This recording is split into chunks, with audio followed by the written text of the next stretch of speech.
Hey folks, I'm Tom Vasel and welcome to the Dice Tower. This is the history of the Dice Tower completed. Well, it goes all the way up through the end of 2017.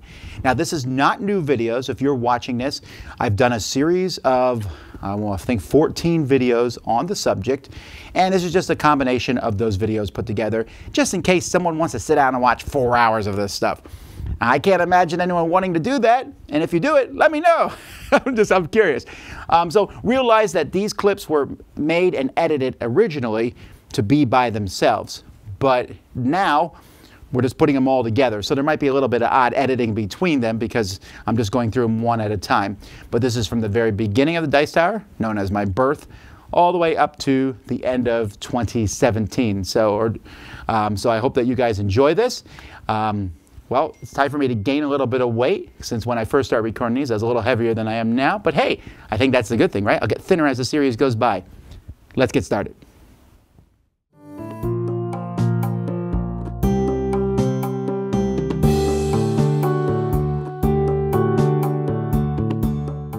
So we're going to start this history going all the way back to 1976.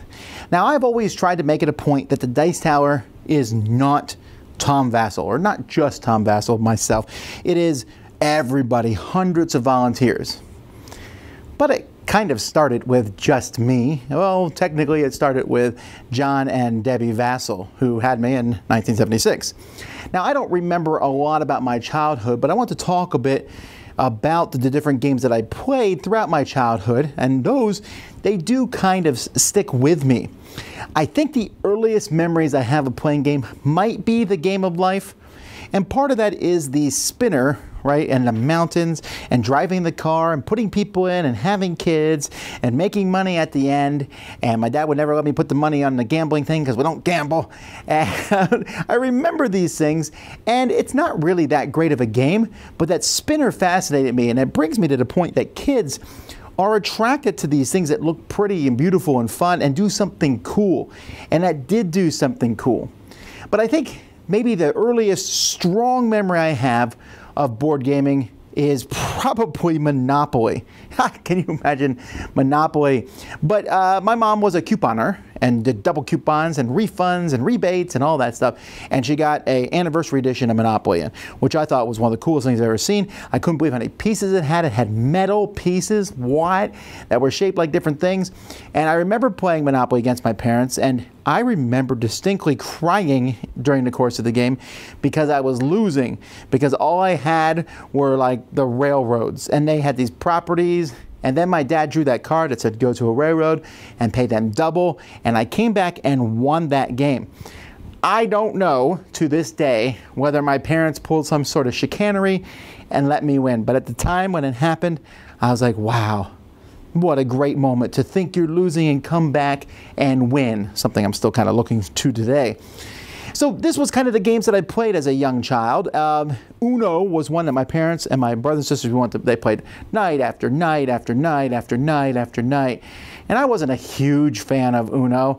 You just play the basic card. But we had fun doing it, and we did it together as a family.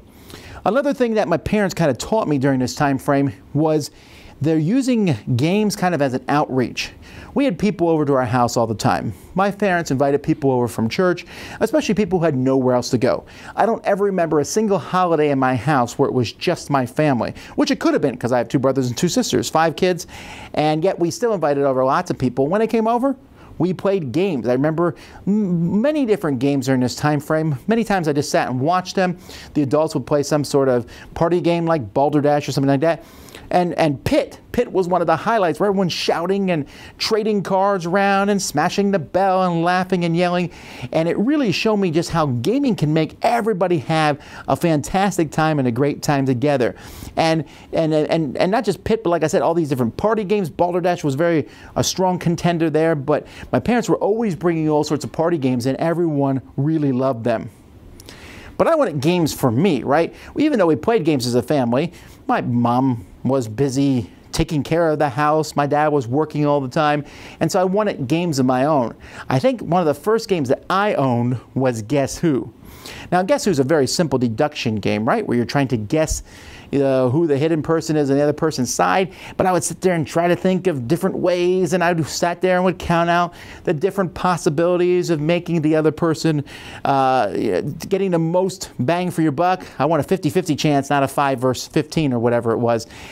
And I had a lot of fun, but still it kind of got old quickly. I got games like Sorry, which look really cool. We love saying sorry to each other. But none of these games really made me think, ooh, something deep, something strategic. I think the closest to that would be Careers. Now, I'm very happy I still own the exact copy of Careers that we had as a kid. I know I have this copy because my parents actually pasted up cut this copy and got rid of the Rockstar track on it and made it something else because they didn't want me to want to be a rock star, or the kids anyway. But Careers was a roll and move game, but it gave you alternate victory conditions. I had never seen such a thing before. It let you roll one die, use cards instead of movement. There's all sorts of things. There's still a lot of luck in the game, but this game just was like, wow, something new and different. King's Court was another game we played a lot this time. I wanted to learn games that I could play against just one of my brothers and sisters, and so Guess Who was one. King's Court's a checker game. That's another game. These were the two games that when my mom just recently passed away last year, I brought Careers and King's Court back because I had such fond memories of playing both of those with my family, my parents. I think a pivotal moment for me was Stratego, though. I got Stratego as a birthday present, and I looked at it, and there was literally no luck. I mean, I guess there's luck and you don't know where your opponent's stuff is, but you picked your starting setup. You picked where your flag was. You picked where the bombs were. You got, the 9s had different movement than everything else. The 8s could take out the opponent's bomb. And so I made these, I went and played all the kids in the neighborhood. I whooped all of them. And I was like so proud of myself, the best Stratego player around. And then some older gentleman from church played me and whooped me at it. And I was like, oh, guess I'm not so smart after all. And I was like, well, I want to learn. I want to be good. I want to be the best. So small divergent track here. Stratego was one way to be the best. But what's a game you can be the best at? And I saw chess. Now this is the time electronic chess was coming out. Chess was on computers, early computers, but there was a lot of electronic chess out there too, but they're just chess against other people. And I discovered you go to the library and get all kinds of books written about chess and opening moves, and I read them and I practiced and I tried to get better and better at chess. And I would play people who didn't read these books and they would crush me. And I was like, all right, I'm gonna get better. And I would slowly get a little bit better. And after a while I thought, man, this is a lot of work for one game. But I'm gonna continue and try my hardest. And that's when the second pivotal game, I think, really hit me hard, and that was Scotland Yard. This was for my 13th birthday, I think. Scotland Yard was given to me by my parents. It was my 12th or 13th birthday. They gave it to me, and I just was amazed. There was another game where you had to figure out where someone was. You had to figure something out, like Guess Who. But here, I'm hunting someone down. A bunch of us are hunting the person down. And you're giving clues as to what tickets you take. And, oh, we played this to death. None of the kids in the neighborhood had ever seen a game like this. And they asked me to bring it out all the time. And we just had fun playing it over and over and over again. And then the final death knell to chess of sorts, another gentleman in our church gave me a copy of Fortress America. And my mind was just blown. Fortress America had a gazillion plastic pieces in.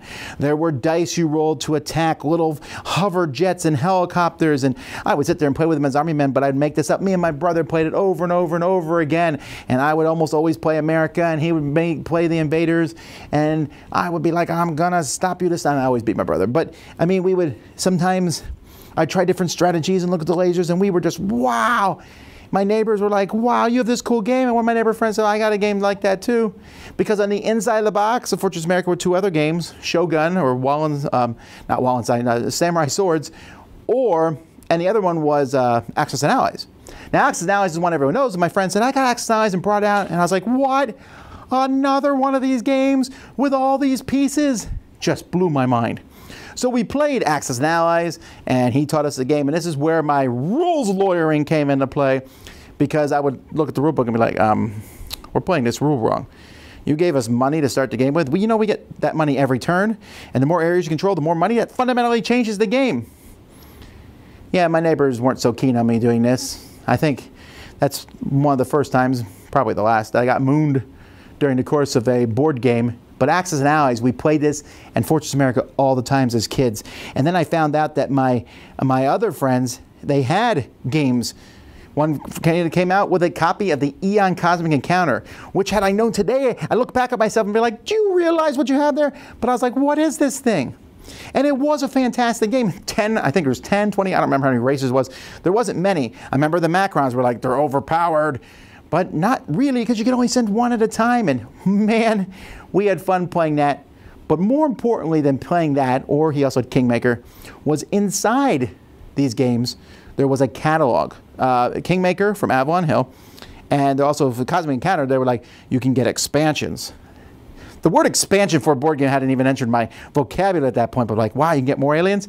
But then in Kingmaker, that Avalon Hill catalog, I had that thing practically memorized. There were RPGs in there, which sounded interesting. There were sports games. There were war games. I looked into like, what? This war game here, this squad leader war game, has maps, and you can change the position of them to get different battlefields. And I was like, does that work? And I looked at the catalog and the roads, and I was like, and it comes with thousands of counters. Wow. And I wanted to know more about this. So at this point, we were pretty close to a thrift store, American Family thrift store. And my mom went there all the time because we had 5 kids. And so we got clothes and everything else from there. And they had a toy section and they had board games. And my mom said to me that I could go there. If I got permission, I could go. It was like 6 blocks away. I'd go there and look at the board games. And I went almost every day to see what new board games they have, and then hope I could scrounge up the money to buy them. And I looked for these Avalon Hill games in the catalog. I found a few, Panzer Blitz and Gettysburg and a few others, and I would bring them, buy them, get them, look at the rules, be like, I have no idea what any of this means, but it sounds so cool, and look at the charts and try to figure it out. My neighborhood friends were like, sorry, you kind of passed us here with wanting to play these. But I was so intrigued by all these games that you could get. And then my friend, who had Cosmic Encounter, said, hey, I got this other game, and he brought it out, and it was Hero Quest. Hero Quest. See, I grew up in the 80s. And in the 80s, if you were in that time frame, there was a lot of people who were very opposed to Dungeons & Dragons. Dungeons & Dragons was of the devil, no one could be playing it, and I was kind of in that group. And so I knew that I shouldn't play Dungeons & Dragons. But this game was not called Dungeons & Dragons. It was called Hero Quest. And I figured you should be a hero to be in Hero Quest. So Hero Quest was a game I loved playing. We set it up. We played through it. And then I realized I could be the Dungeon Master. I could sit there and I could draw out maps. I could make new things. I controlled the world. And I loved it. I would sit around and draw up new maps and make new scenarios for my friends. It was so much fun. We played other Avalon Hills during this course of time, but I was getting older and older. I was in my late teens at this point, and we were playing all these games. But then it came time for me to leave the neighborhood kids. Leave them to a point where I've never seen them again, really. I don't know what's happened to any of them, because at this point, I went off to college. And there, I had some major, more dynamic shifts in what I saw in gaming, and we'll talk about that in part 2.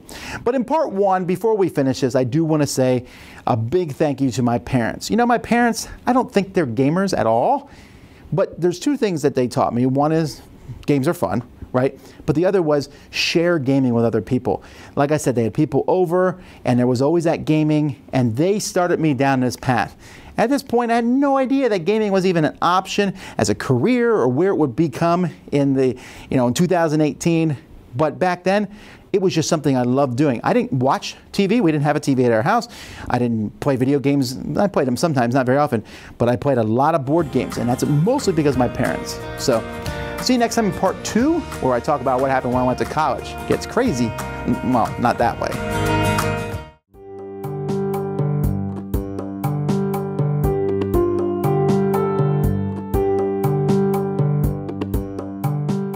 Last time in part 1 I talked about my childhood and the kind of the games that formed where I came to, and today I'm going to talk about going into college and the aftermath of that. I went to Pensacola Christian College in Pensacola, Florida, and when I arrived there I wanted to do things with other people. I'm kind of a social person, didn't know much of things to do, and so board gaming was something I knew how to do.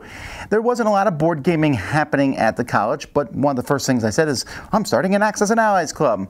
I picked Axis and Allies over Fortress America because I figured it had a more wide appeal, which is a correct thing to do. And I had a few guys show up and play it every once in a while, but it wasn't much of a thing because the big game on our campus there was Rook. Now, playing cards are still kind of frowned upon in many Christian communities, but Rook was different than playing cards somewhat. So everyone played Rook, and I even played it a little bit because, you know, why not? Everyone else is doing it. Never was a huge fan of it, but the people there took it incredibly serious. And this was my first actual encounter with a trick-taking game. I had never played Hearts or anything like that before now, and so the idea of that I kind of found fascinating. But what I did was I saved up my money and went and got my other holy grail. See, when I was a kid, I had that Fortress America box that had Axis and Allies in the inside cover, and on the other inside cover was Samurai Swords. And I was like, man, I got to get this game, or Shogun, whichever version you have.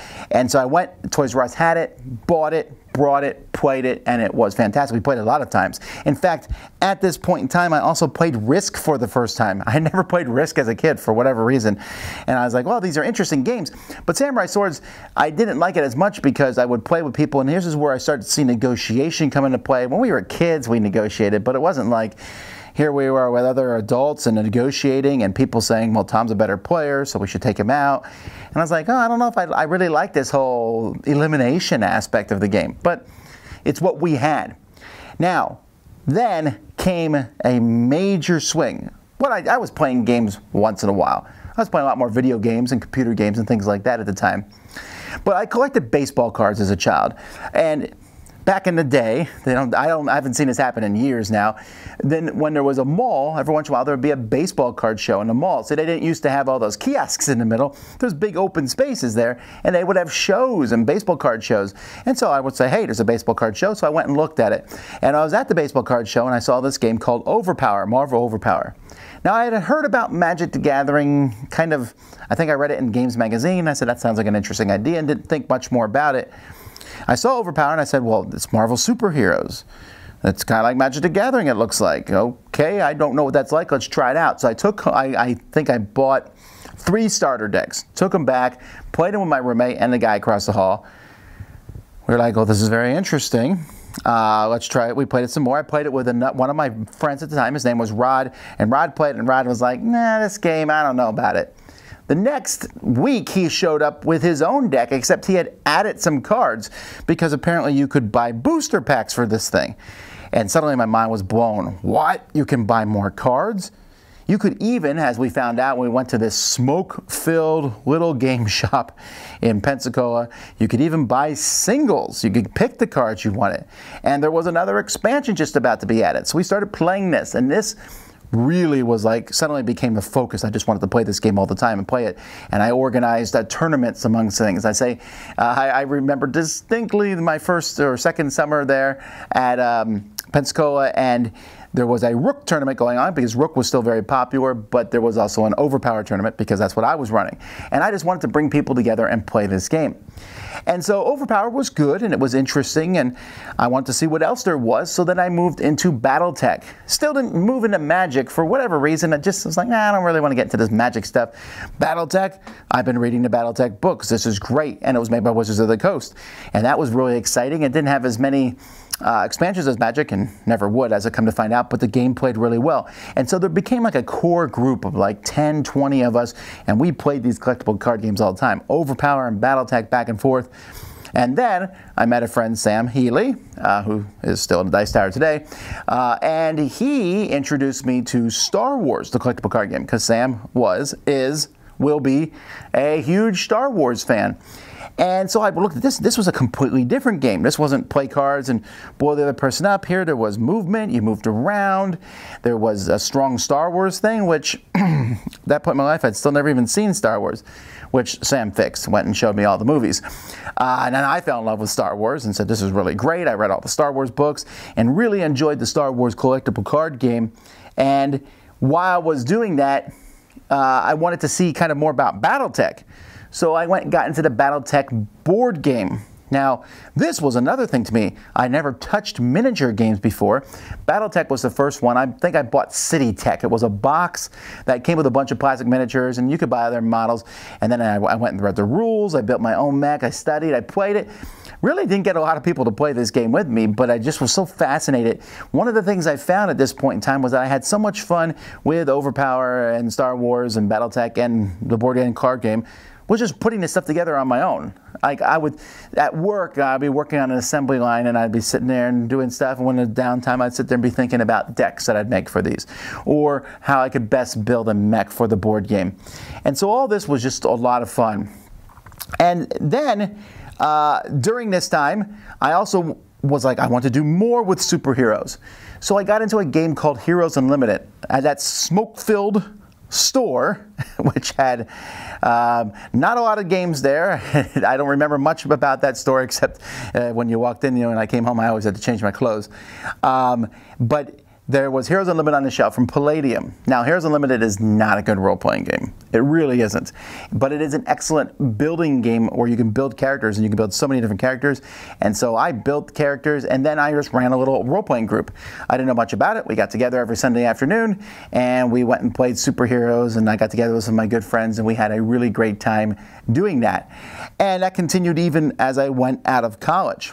Now, as I was going out of college, and transitioning, I got married there, and my wife Laura at this time wasn't really interested in any of this stuff. She's like, oh, you have fun, play these games, but she really wasn't interested in any of these games.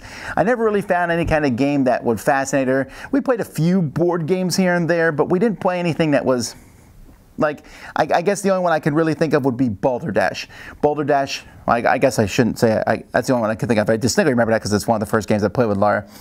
But we mostly played party games, and then people wanted to play Uno and things like that. But for the most part, this was like my guy hobby that I did on the side. And we had people over, and we would play these games, and I would play the role-playing games, and Laura would do something else. And I always wanted to do something with her, but it just seemed like they were separate hobbies, right? And then one day, I don't remember why, I had a bunch of people over at my house, and they were all playing different games and doing different things, and two guys came and set up Warhammer 40K. I had known about Warhammer 40K for years, a miniatures game. I was like, no, expensive. I don't want to do all that nonsense. And I watched them play the game, and I was like, well, I could do that. I could get into this game. So I went, and at that point in time, they were selling big army boxes for $200. I remember the price. I remember the box, so I bought an Eldar box because I hadn't seen anyone play this army. And so I put this stuff together, started playing it, and wow, I was hooked. Wasn't really hooked on the miniature part and the painting stuff. Actually, Laura helped me paint the stuff and put the miniatures together. But I just liked it. There was a store that was not the smoke-filled store, another store in a mall that had they sold model cars and trains, but they also had a place to play Warhammer battles. So I would go there often, became friends with the owners, and I was really started getting into Warhammer 40K, playing it. Wasn't a real big fan of some of the guys who came and played 40K. I was like, I don't know, some of these guys seem a little, I don't know, they just weren't real fun to play games against, but I just liked the game. Again, I liked putting the armies together. And in fact, at this point was my first taste of doing anything on the internet. I went to the internet and I said, okay, I'm going to build web pages about Warhammer 40K. And I made one with stats, like which armies beat which other armies. And I had people send me stats, and I made that. I had already made one internet website beforehand called Blinks Links. This was the Bedlam Brothers website with Blinks Links. This was for overpowered cards, and I tried to do a whole database on overpowered cards. That didn't really go anywhere, and neither did the Warhammer 40K page. But I liked the idea of this internet being around and existing to share with other people the games that I was playing.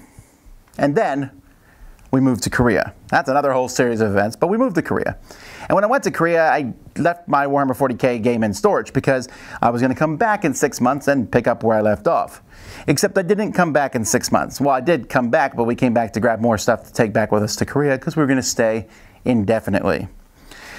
So I took my Warhammer 40K army back with me. I said I'll find someone to play it with. Sam Healy at this point also moved to Korea in the same area I was. We were both teaching English. And I was like, all right, so we played 40K against each other. But there wasn't a lot else to do, and there was literally nobody else. It was just me and Sam. Maybe once in a while we could find someone else to play Warhammer 40K. Nobody else. So we were looking for something to do, and I was especially looking for something to do with my wife. It really was starting to bug me that I wasn't really spending, gaming time or a lot of my time with her. And so I looked for something. So I remembered board gaming. I was like, all right, let's get some board gaming. I didn't start very high off here. I mean, the first one I got was Axis and Allies Europe. I went and looked for this game. Axis and Allies, I remember that. There's a Europe version. There's a Pacific version. So I got both of these versions and bought them, had them shipped to Korea. We started playing them. Okay, yeah, it's basically just me, Sam, and a couple other people playing these games. But it was fun and interesting. And I was like, all right, there must be other board games around. And I remembered Cosmic Encounter from my youth, so I got the Avalon Hill version of Cosmic Encounter. Well, now, finally, I had a game that Laura was willing to play. She still wasn't wanting to play it all the time. She still would rather have played Rook, because she was one of those Rookites from college who liked Rook. And I was like, oh, there's got to be something more than this. Another teacher moved to our area named Joe Stedman. And Joe Stedman, I was sitting to talk to him, found out he was interested in Warhammer 40K. But for some reason, we never really played Warhammer 40K, and I was talking about board games, and I said I had found this new website called Board Game Geek. And this website, I had found a review of Axis and Allies Europe and Pacific on this, and there was a whole bunch of other games, and they were ranked, and we both got interested in this website, me and Joe. And he said, here, let's get some of these games. I'm like, yeah, let's buy some games. So we decided to buy the top ranked games and some games we thought were interesting. So I think I said, I'll take the #1 ranked game. He took the #2 ranked game, which was Puerto Rico and Tigers and Euphrates, respectively. And then I just picked a bunch of other games, kind of like, oh, this looks interesting. Some of those games really made a mark on us. One of them was Settlers of Canaan. We picked Settlers of Canaan because we're Christians. We thought a Christian board game. This, I heard, is based on Settlers of Catan, which I hear is this, great, fantastic game. I played it. I said, wow, this is really fun. It's interesting. It's trading. I never had played a game like this. Another one was Frag. How we laugh from Frag, from Steve Jackson Games. But again, I was like, this is like a video game come to life, and you move around and you're rolling dice and doing things. And we played so many games like this, and we just kept playing more and more games. And like I said, Puerto Rico, the #1 ranked game on Board Game Geek, I played it, and I was like, this is not #1 of the world. Now, my opinion on Puerto Rico has changed much over time, but we started getting these games and more and more games. I mean, it was like opening a floodgate. More and more games, and he would get games, and I would get games, and then Sam jumped into the mix, got games. But we were playing these games not with just each other, but our wives were playing these with us too. And we started bringing other people in. I would take them and, I'd take the games and say, okay, I would start using the games in school. And I got more and more interested in games. And this was the direct core which led to the foundation of the Dice Tower.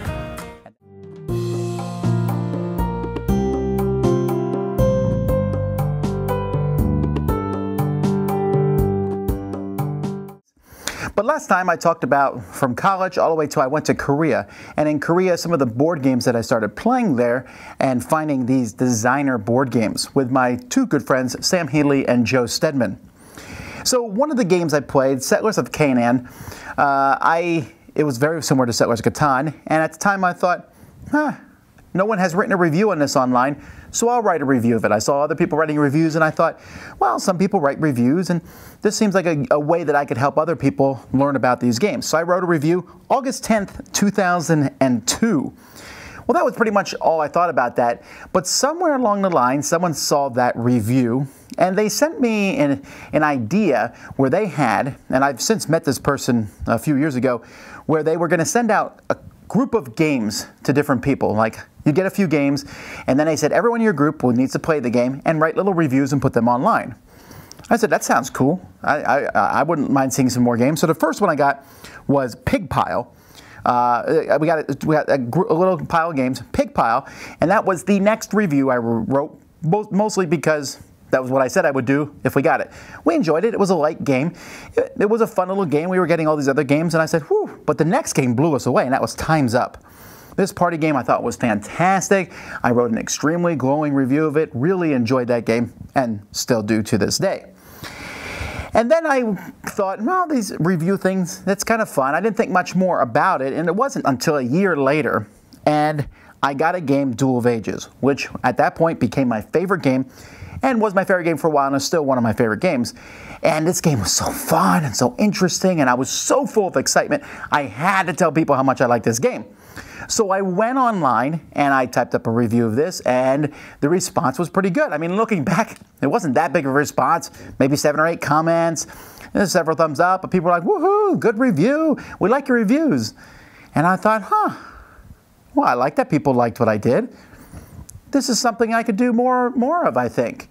Because in Korea, I was always looking for some sort of hobby and things to do during my downtime. Because of the way my teaching schedule was, I'd teach and have some time off, and then teach and have some time off. And there were all these little gaps, and I thought, I'll type up some board game reviews. And whenever I start doing something, I tend to really kind of put a lot of effort into it. So I started typing up a lot of reviews. And I wrote reviews for a while. And later on, and this is over a year after I did my first review, I got an email from someone who said, I will send you a copy of my game if you review it. Well, that had never even occurred to me. I mean, that originally had happened, but I thought that was kind of a weird promotional thing, and I never heard from those people again. So I said, sure. The game was Time Control. Now, Time Control, was my first review copy, and it was a negative review. It's a game about going back and forth in time, had some really cool concepts, but it was just a bad game. Now, at this point in time, I was getting more heavily involved in the board gaming scene. I met some people from Korea, Shinyu and Jaewon, and they taught me Citadels, which blew my mind, and we played all these fun games, Age of Steam, and I started bringing these games here. Met my good friend Bob Arhus, who came to Korea, and we had a good time, and I was doing review after review, and I was getting this reputation of being Mr. Positive, you know, an optimist who always gave games good reviews. Yeah, everything's good, which wasn't quite true. And again, I like to point out that my first review copy was negative. But I still thought it was a cool idea. I thought, do companies send you games? Well, this might be an interesting way to try out some new games. So I emailed a few companies, and one company president gave me a call. I remember I got a call in Korea from Eric Haldemont from Days of Wonder, which at the time was a very, very small company. And Queen's Necklace was the game I had wanted to review, and he talked to me and sent it to me. And then eventually, and later on and in the following year, came over to Korea and visited Korea and had a chance to show me Ticket to Ride because he had picked it up from the publisher, the manufacturer in China. And my getting this review, Ticket to Ride, before anybody else was a huge scoop back in those days. There was a lot of reviewers around. Greg Schlosser was probably the most well-known reviewer. But getting some of these games and getting that relationship was a really big deal. And as time went by, people started to know that I reviewed a lot of games. Origins Game Fair in 2003 was the first time I had an opportunity to go to any game convention, really. And it was an exciting time for me, and I'm still very fortunate that it worked out, that I was able to go, and I had a great time. I went there. A few people knew of my reviews.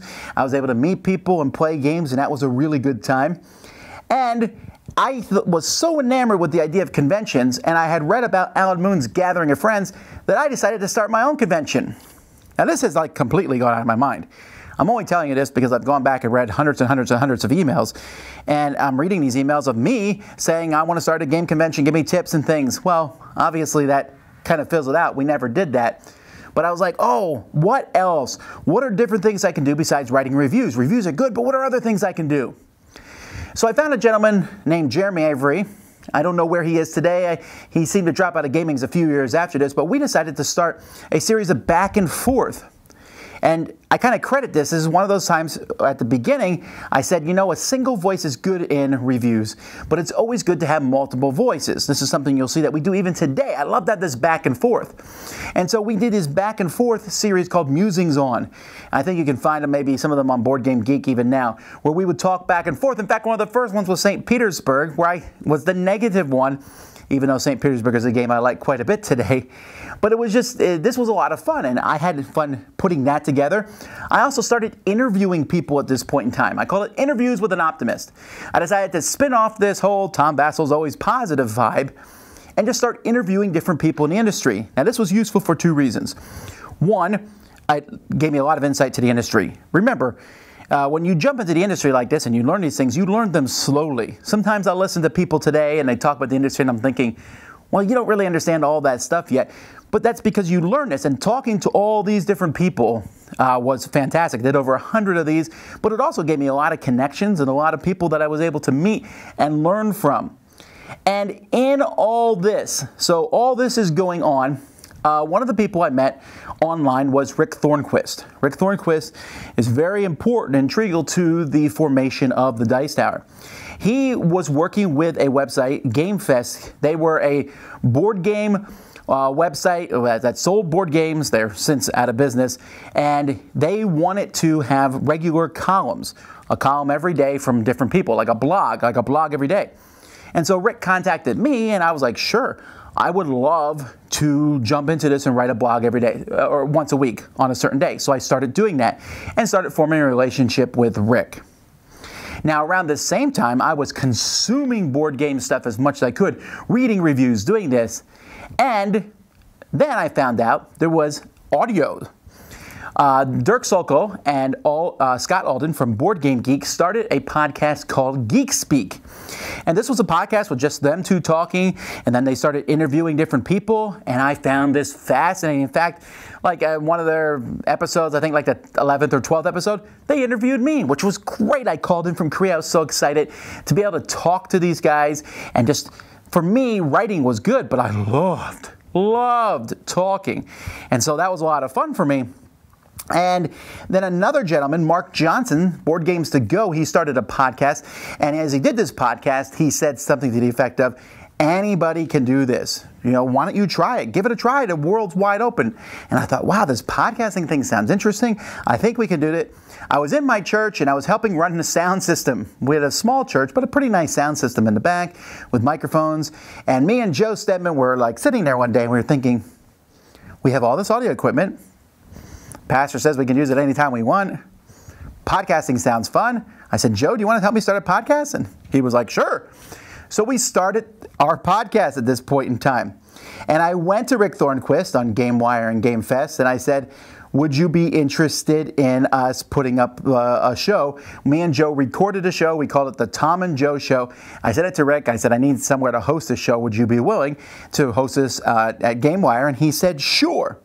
So May 5th, 2005. That was the first episode of what became the Dice Tower. In fact, our first episode was recorded in was .rm, which Rick Thornquist said, why don't you try the format MP3? And I was like, all right, I guess so. It doesn't matter. And for a while, I think we were recording it in 3 formats until eventually we just stopped recording the other formats and did MP3. And so the second episode of this, when I sent it to Rick, we called it Panzers and Pieces, because me and Joe were trying to come up with some name, and Joe was trying to go with this shtick of, hey, well, I'm a war gamer and Tom's a Euro gamer, which today would make people fall over and be like, what? Tom's called a Euro gamer? Hello, this is Tom Vasel. I'm Joe Stedman. Welcome to Panzers and Pieces. Yes, Panzers and Pieces. This is our second episode, and the first with this new name that we made up after soliciting many ideas from other people. I'm not really sure if we like it yet or not. I don't know. Let's get some feedback about it. Yeah, tell us what you think of it. The Panzer stands for airplanes, I think. Yeah, right. And Pieces stands for Tom, you know.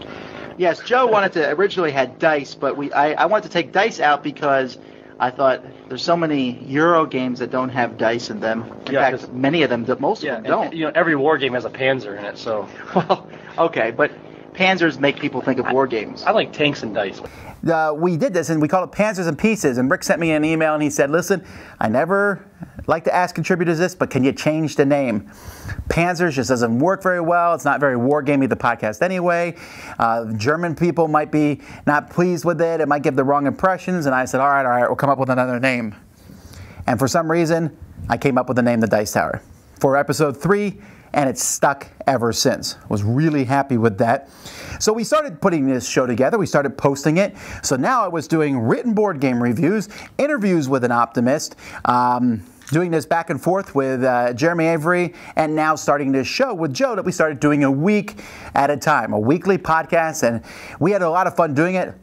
Horrible quality.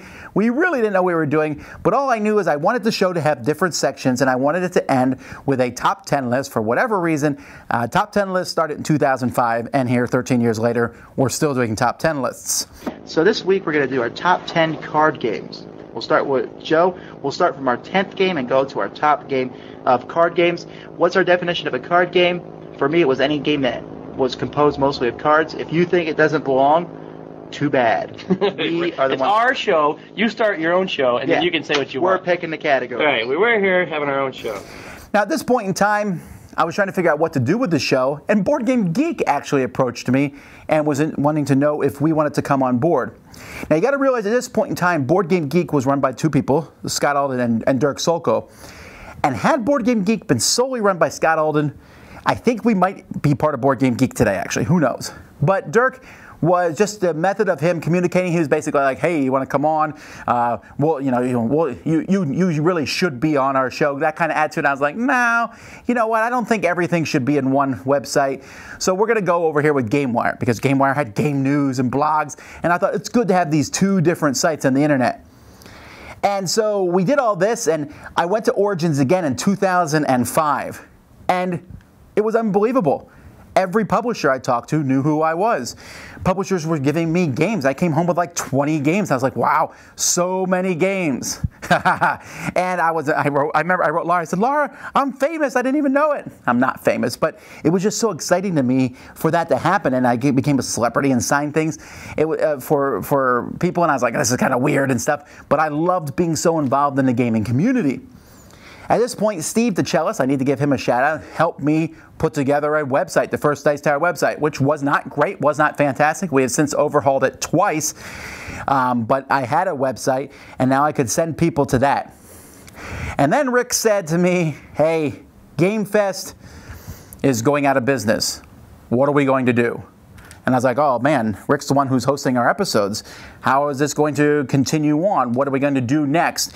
And so we debated back and forth. Rick thought about going with Fun Again Games or with other Boards and Bits, I believe, different board game store companies. And even Board Game Geek was interested in having this game, the GameWire, which Rick was doing news. He was doing previews of Essen and stuff, come underneath them. But Rick finally decided, after a lot talking to all the different contributors and stuff, he decided to just go independent. And so he started his own website, BoardGameNews.com. And so we all went with him. That's where the Dice Tower went, and we all joined him. And so a new website was born, which for a while was a pretty big website. You went to Board Game Geek, and you went to Board Game News for your news, for sure. At this point in time, I also got an email. This was later on in 2005 from Edwin in Malaysia, asking me to come be a special guest.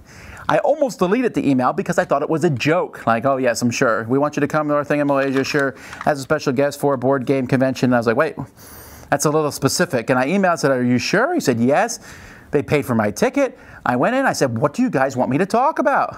They said, well, you know, we want you to talk about something, I don't remember what one of the topics was, something gaming, and we'd like you to do your top 100 games of all time. I said, 100 games? Can I even put together 100 games? I think I can. So on the airplane flight, the long airplane flight, I sat there and I wrote down all the different games I liked playing and put them around and moved them around in order. I got there And I said, all right, we're going to go through my top 100 games. What games do you have in your library? Let's pull them out. And I started doing it, and I'll never forget that moment. I stood up. There was maybe 50, 60 people there. It was in this huge mall in the middle of KL, Malaysia. Fantastic mall. And I was there. People were walking by. There's a little crowd there. And I was like, number 100 this. And I think number 98 was Puerto Rico. And I said, number 98, Puerto Rico. And people cheered because they were happy that I didn't have it as number 1. And I was like, wow. This is fun talking to people like this. This is great. And it was so much fun. I remember playing Descent there for the first time and had a great time. I'd never been a special guest at a convention before. And I can have fun gaming no matter what. But that was a unique experience for me for the first time. And I said, wow, I have no idea where the Dice Tower is going to go next. I hadn't expected it to go anywhere. I just expected it to be me and Joe kind of doing it as a fun thing. But because of my reviews, and because I was doing all this other stuff, I kind of was, and also I was really the main host of the Dice Tower. Me and Joe did things, and Joe said, let's, either one of us can veto each other on a decision. Well, that doesn't really work for the Dice Tower. So as time went by, Joe helped me, but he was also preparing to leave Korea eventually, and I thought, well, what am I going to do when that happens? Well,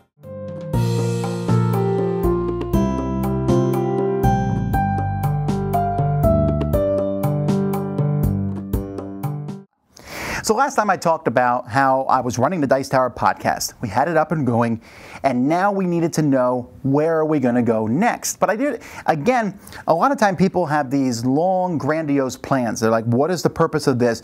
I remember way back in the day, Scott Nicholson emailed me and said, what is the purpose of your podcast? Do you have a purpose? What is your goal? And I was like, I don't know, we're just having fun, we're having a good time. And that's kind of where I was at different points.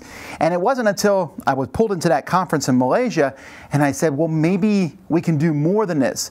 I never got into reviewing to get free games. I never got into reviewing to get any money because at this point in time, I hadn't got any money from the podcast. But I was like, well, I'm just a very focused person and I like to do a lot of things and just keep going, like the Energizer Bunny. So this was 2005 was what I would call, 2006, I guess, because this was at the end of 2005, moving into 2006, was a big year of changes. And so in 2006, we said, okay, what are we going to do with the podcast? The podcast is going to change, so I was thinking about this for a long time. But as we were thinking, different things started to happen. First, we had a couple people send us in sound clips to put on the podcast. One of these was Moritz Eggert from Germany. It was a little segment that basically was like, you guys need to pronounce German words correctly. Here's a primer. I thought it was hilarious. The audience thought it was hilarious. And for a while, Moritz, and his first segment was January 23rd, 2006, was a regular contributor on our show. And in fact, on that same show that we posted there, our wives came on for the first and last time I think my wife was on the podcast, but we convinced them to come on and do their top 10. He just comes right through the door and says, hey, look what I got today. Or, oh yeah, that's right. I ordered another game over the internet. And so usually I find out about it before it actually gets there. And then I have some time to get used to it before it actually comes in. I don't sneak games in the house all the time. Well, what kind of themed games are you getting, Tom?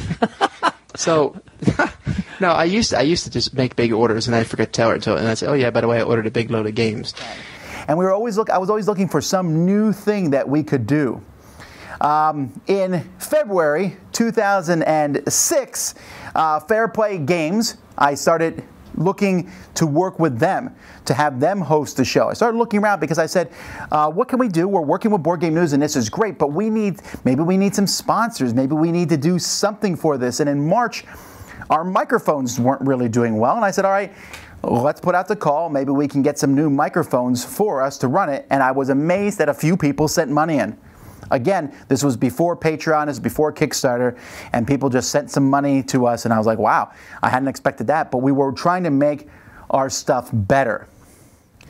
Well, at this point in time, we were a little bit successful, not a lot, and so criticism starts appearing. All right, well, that is what it is. And Joe was about to leave. Joe left a few episodes before he actually left, if you know what I mean. He was getting ready to go, move on, and I was like, all right, what do I want to do? Well, Sam Healy, who had been there since the beginning, he wasn't really there when me and Joe decided to start the podcast. Me and Joe hung out all the time. We were like best friends. And Sam was there, but he just wasn't around us all the time. So he was like, oh man, I would help you guys out with the podcast. I would have done the podcast. And so we had him on a few times. And then I was like, all right, well, Joe's leaving. It seems obvious that Sam will come in and take his spot. So I talked to Sam about it. And I said, Sam, you can come on, but if you do this, Joe and I had this equal thing. It's not going to be that way anymore. I'm just going to run the podcast, and you'll be my co-host to come on. That just, to me, clearer. And I'm also going to be radically overhauling the podcast because I thought I want to hear more voices. And this has been something I have always believed on the Dice Tower. I've always thought the Dice Tower cannot be just Tom Vasel. Well, I haven't always thought that, I guess, when I was first writing reviews, but it's something that I started formulating even back then, and I still think it today. I wanted more people on, so I invited people to come on and do segments. I picked some people who highly criticized me on the internet to come on to the first couple episodes. There's a guy named Doug Cooley who was scathing towards us. I said, show me how it's done. Come on and do a segment. And we had a lot of different little segments on the show. And episode 51 came, and I was like, all right, new theme, new announcer, new everything. We got Mike Fitzgerald, designer of Wyatt Earp and the Mystery Rummy series, and a former radio personality, start doing our things. And I said, here we go, new segments, it's Sam, kaboom! And I got all these emails that said, your show sucks now. I was like, all right. And this is where I learned, when you make a change, people are never going to be happy, but if you stick with the change, if you believe with the change, and if the change is actually good, as time goes by, people will stick it out with you. And that is what happened here too. Although we were still kind of stuck with a 72-minute. Why was I doing 72-minute shows? Because a lot of people told me they were downloading them and burning them onto CDs, which incidentally, I've just read in a news story that the CD is being retired. But at this time, CDs were still a big deal, and so we kept our shows in there. Also around this time, halfway through 2006, I did my 500th review. And something else happened in 2006, which might not seem like a big deal. Mark Jackson started something called the Apples Project, where a whole bunch of people say, these are the best of these games, and these are the best of these games. And I was like, wow, it's great getting a group of people together to say the best of different things. I'm going to do that too. And so I started doing things like that. And it just gave me ideas, and I was always watching what other people did. I wanted to show that we had made a clean break with Sam and kind of show where the show was going at that point in time. And so I decided to pull the first 50 episodes off the internet and put them on a DVD and sell that DVD and see if we made any money that way. I believe we've sold 25 or so total in the last 15 years. Huge, huge error on my part, but it wasn't like I put a lot of money into it.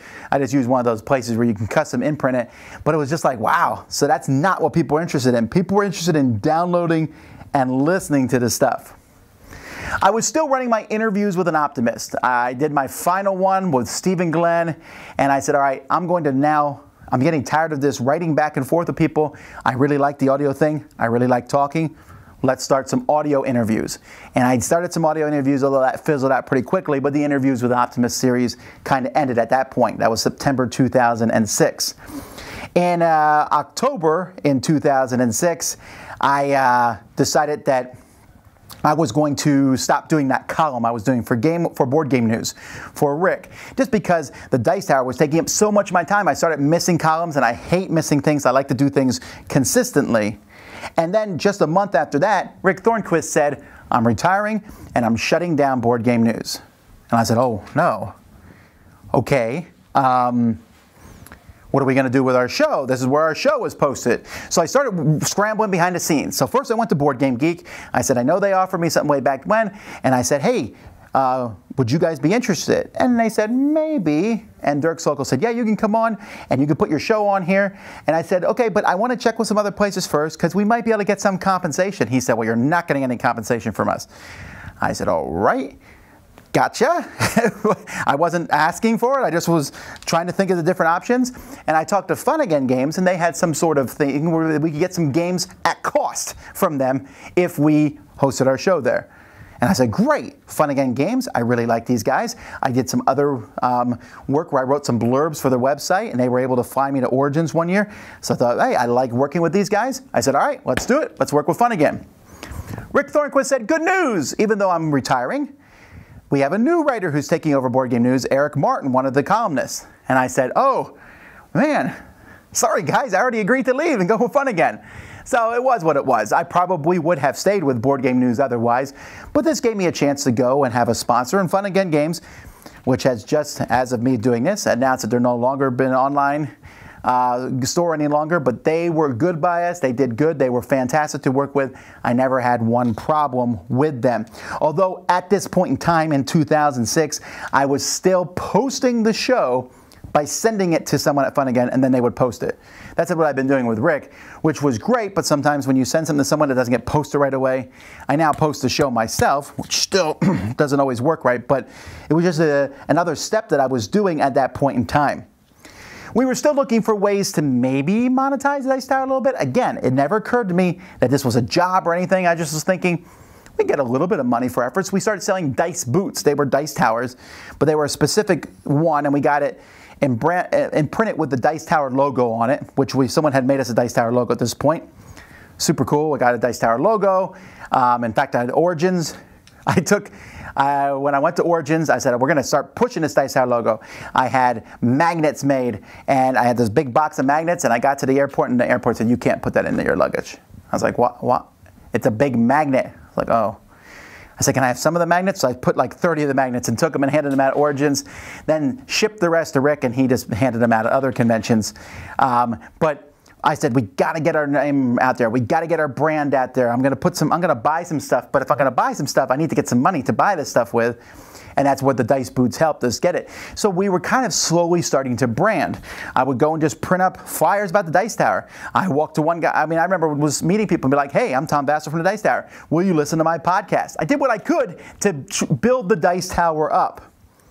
One of the ways we also did during this year in 2006 and 7 was also through contests, where I was like, all right, we want to have contests. We want more people to listen to the show. So as we moved into 2007, at the beginning of the year, it was kind of a quiet year. And I said, we're going to have contests. We're going to get people to listen to the show that year.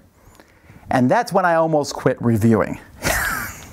So it was kind of a double-edged sword here. The pastor at our church in Korea decided to retire, to leave. He didn't retire very long. He went somewhere else like a couple months later. But at this point, he was retiring. And so the church asked me to become the next pastor. And I said, all right, being pastor, that's a pretty big responsibility. Am I going to have time to continue reviewing and doing the Dice Tower? So that was kind of going through my mind. And just a transitional period. Not every pastor is greeted with, we think you're just as good as the old pastor. Sometimes it doesn't work that way. So there was that going on. But then also, the internet exploded. Now, I've always had people criticizing my reviews and being negative towards my reviews since I started posting them a few years earlier than this. But it really boiled to a head. It's kind of weird to think that this is 10 years ago now, but it really boiled to a head. There were several people on Board Game Geek who they criticized and they called us shills, and we're constantly going after not just me, but other people. And Rick Thornquist actually pulled off the internet completely for a while because of how vicious it got. And this just really came to a boil, and it was really frustrating for a while. Honestly, nothing that we've done in the past 10 years has even come close to that. And if anything, that's kind of prepared us. People say, how can you handle the backlash on the internet? Like, well, 2007. But I really did seriously considering stop reviewing at this point and stopping the podcast. I said, you know what? I'm just going to concentrate on being a pastor. I don't think I can do both of these. For a while, I put out something on the internet. I said, would you guys rather the podcast or would you rather the reviews? I don't know if I can do both. And the people who listen to the podcast said, do the podcast. And the people who read the reviews said, do the reviews. And I said, well, it would be hard to do the podcast without getting the review copies for the reviews. And then I didn't stop either one of them. But something did change, and we'll talk about that in a bit. But I almost thought about quitting. But at the same time, I was like, what else? Maybe let's do something different. So 2007 is one of the more boring years of the Dice Tower, but a couple things. First, I worked with a whole bunch of other podcasts because I wasn't the only guy in town. Lots of podcasts were starting up. And so I said, let's all get together and let's do some awards. We're pretty smart with board games. We're experts at board gaming. Let's put some awards together. And so let's call them the Podcast Awards. But Scott Nicholson said, well, I'm doing video. I was like, all right. So we called them the Gamecast Awards, which name lasted for like 10 minutes. And then eventually we called them the Board Game Podcaster Awards. So I put this together. We got a whole bunch of people together. We got committees. It took us forever to pick the name. It took us forever to pick how it went. We finally got the awards out. They went okay. Each podcast talked about it. And I said, man, that seemed like a lot of work. This committee thing really wore on me. So the next year I just said, I'm doing the Dice Tower Awards. Any other podcasters, you're welcome to join me. And you guys can vote on the games. I don't care what games win, but I'm going to put the rules in place so that it just goes smoothly. And that's so these were kind of like the Dice Tower Awards the first year, but they really started in 2008. We also looked for some sponsorship during this time. And we had a few episodes sponsored by different people for very, very low prices. The Dice Tower Guild, they started guilds, which were like forums on Board Game Geek, and that kind of exploded and became a way where we had a lot of communication with the people who listened to our show. And in Korea, one of the guys who came to my church, Ted Shin, got me involved with the military bases, and we were able to start military board game clubs at Camp Casey and Camp Red Cloud. And so we were doing the Camp Casey one once a month, and we were doing Camp Red Cloud every week, actually. And so I was playing games and doing things there. And so we were having this fantastic time. My crisis with the internet, I was like, all right, put your big pants on, Tom. Get your armor up. This is not a big deal. You're probably going to deal with this for the next year or two, or decade as it turns out to be. And I realized that there was a lot of people. I have so many emails from people that were so positive. It was good to see that Dice Tower was making a difference. And the audio podcast. But I was still getting a little tired of writing my podcast. And that's when, for some reason, the idea of video came in my head.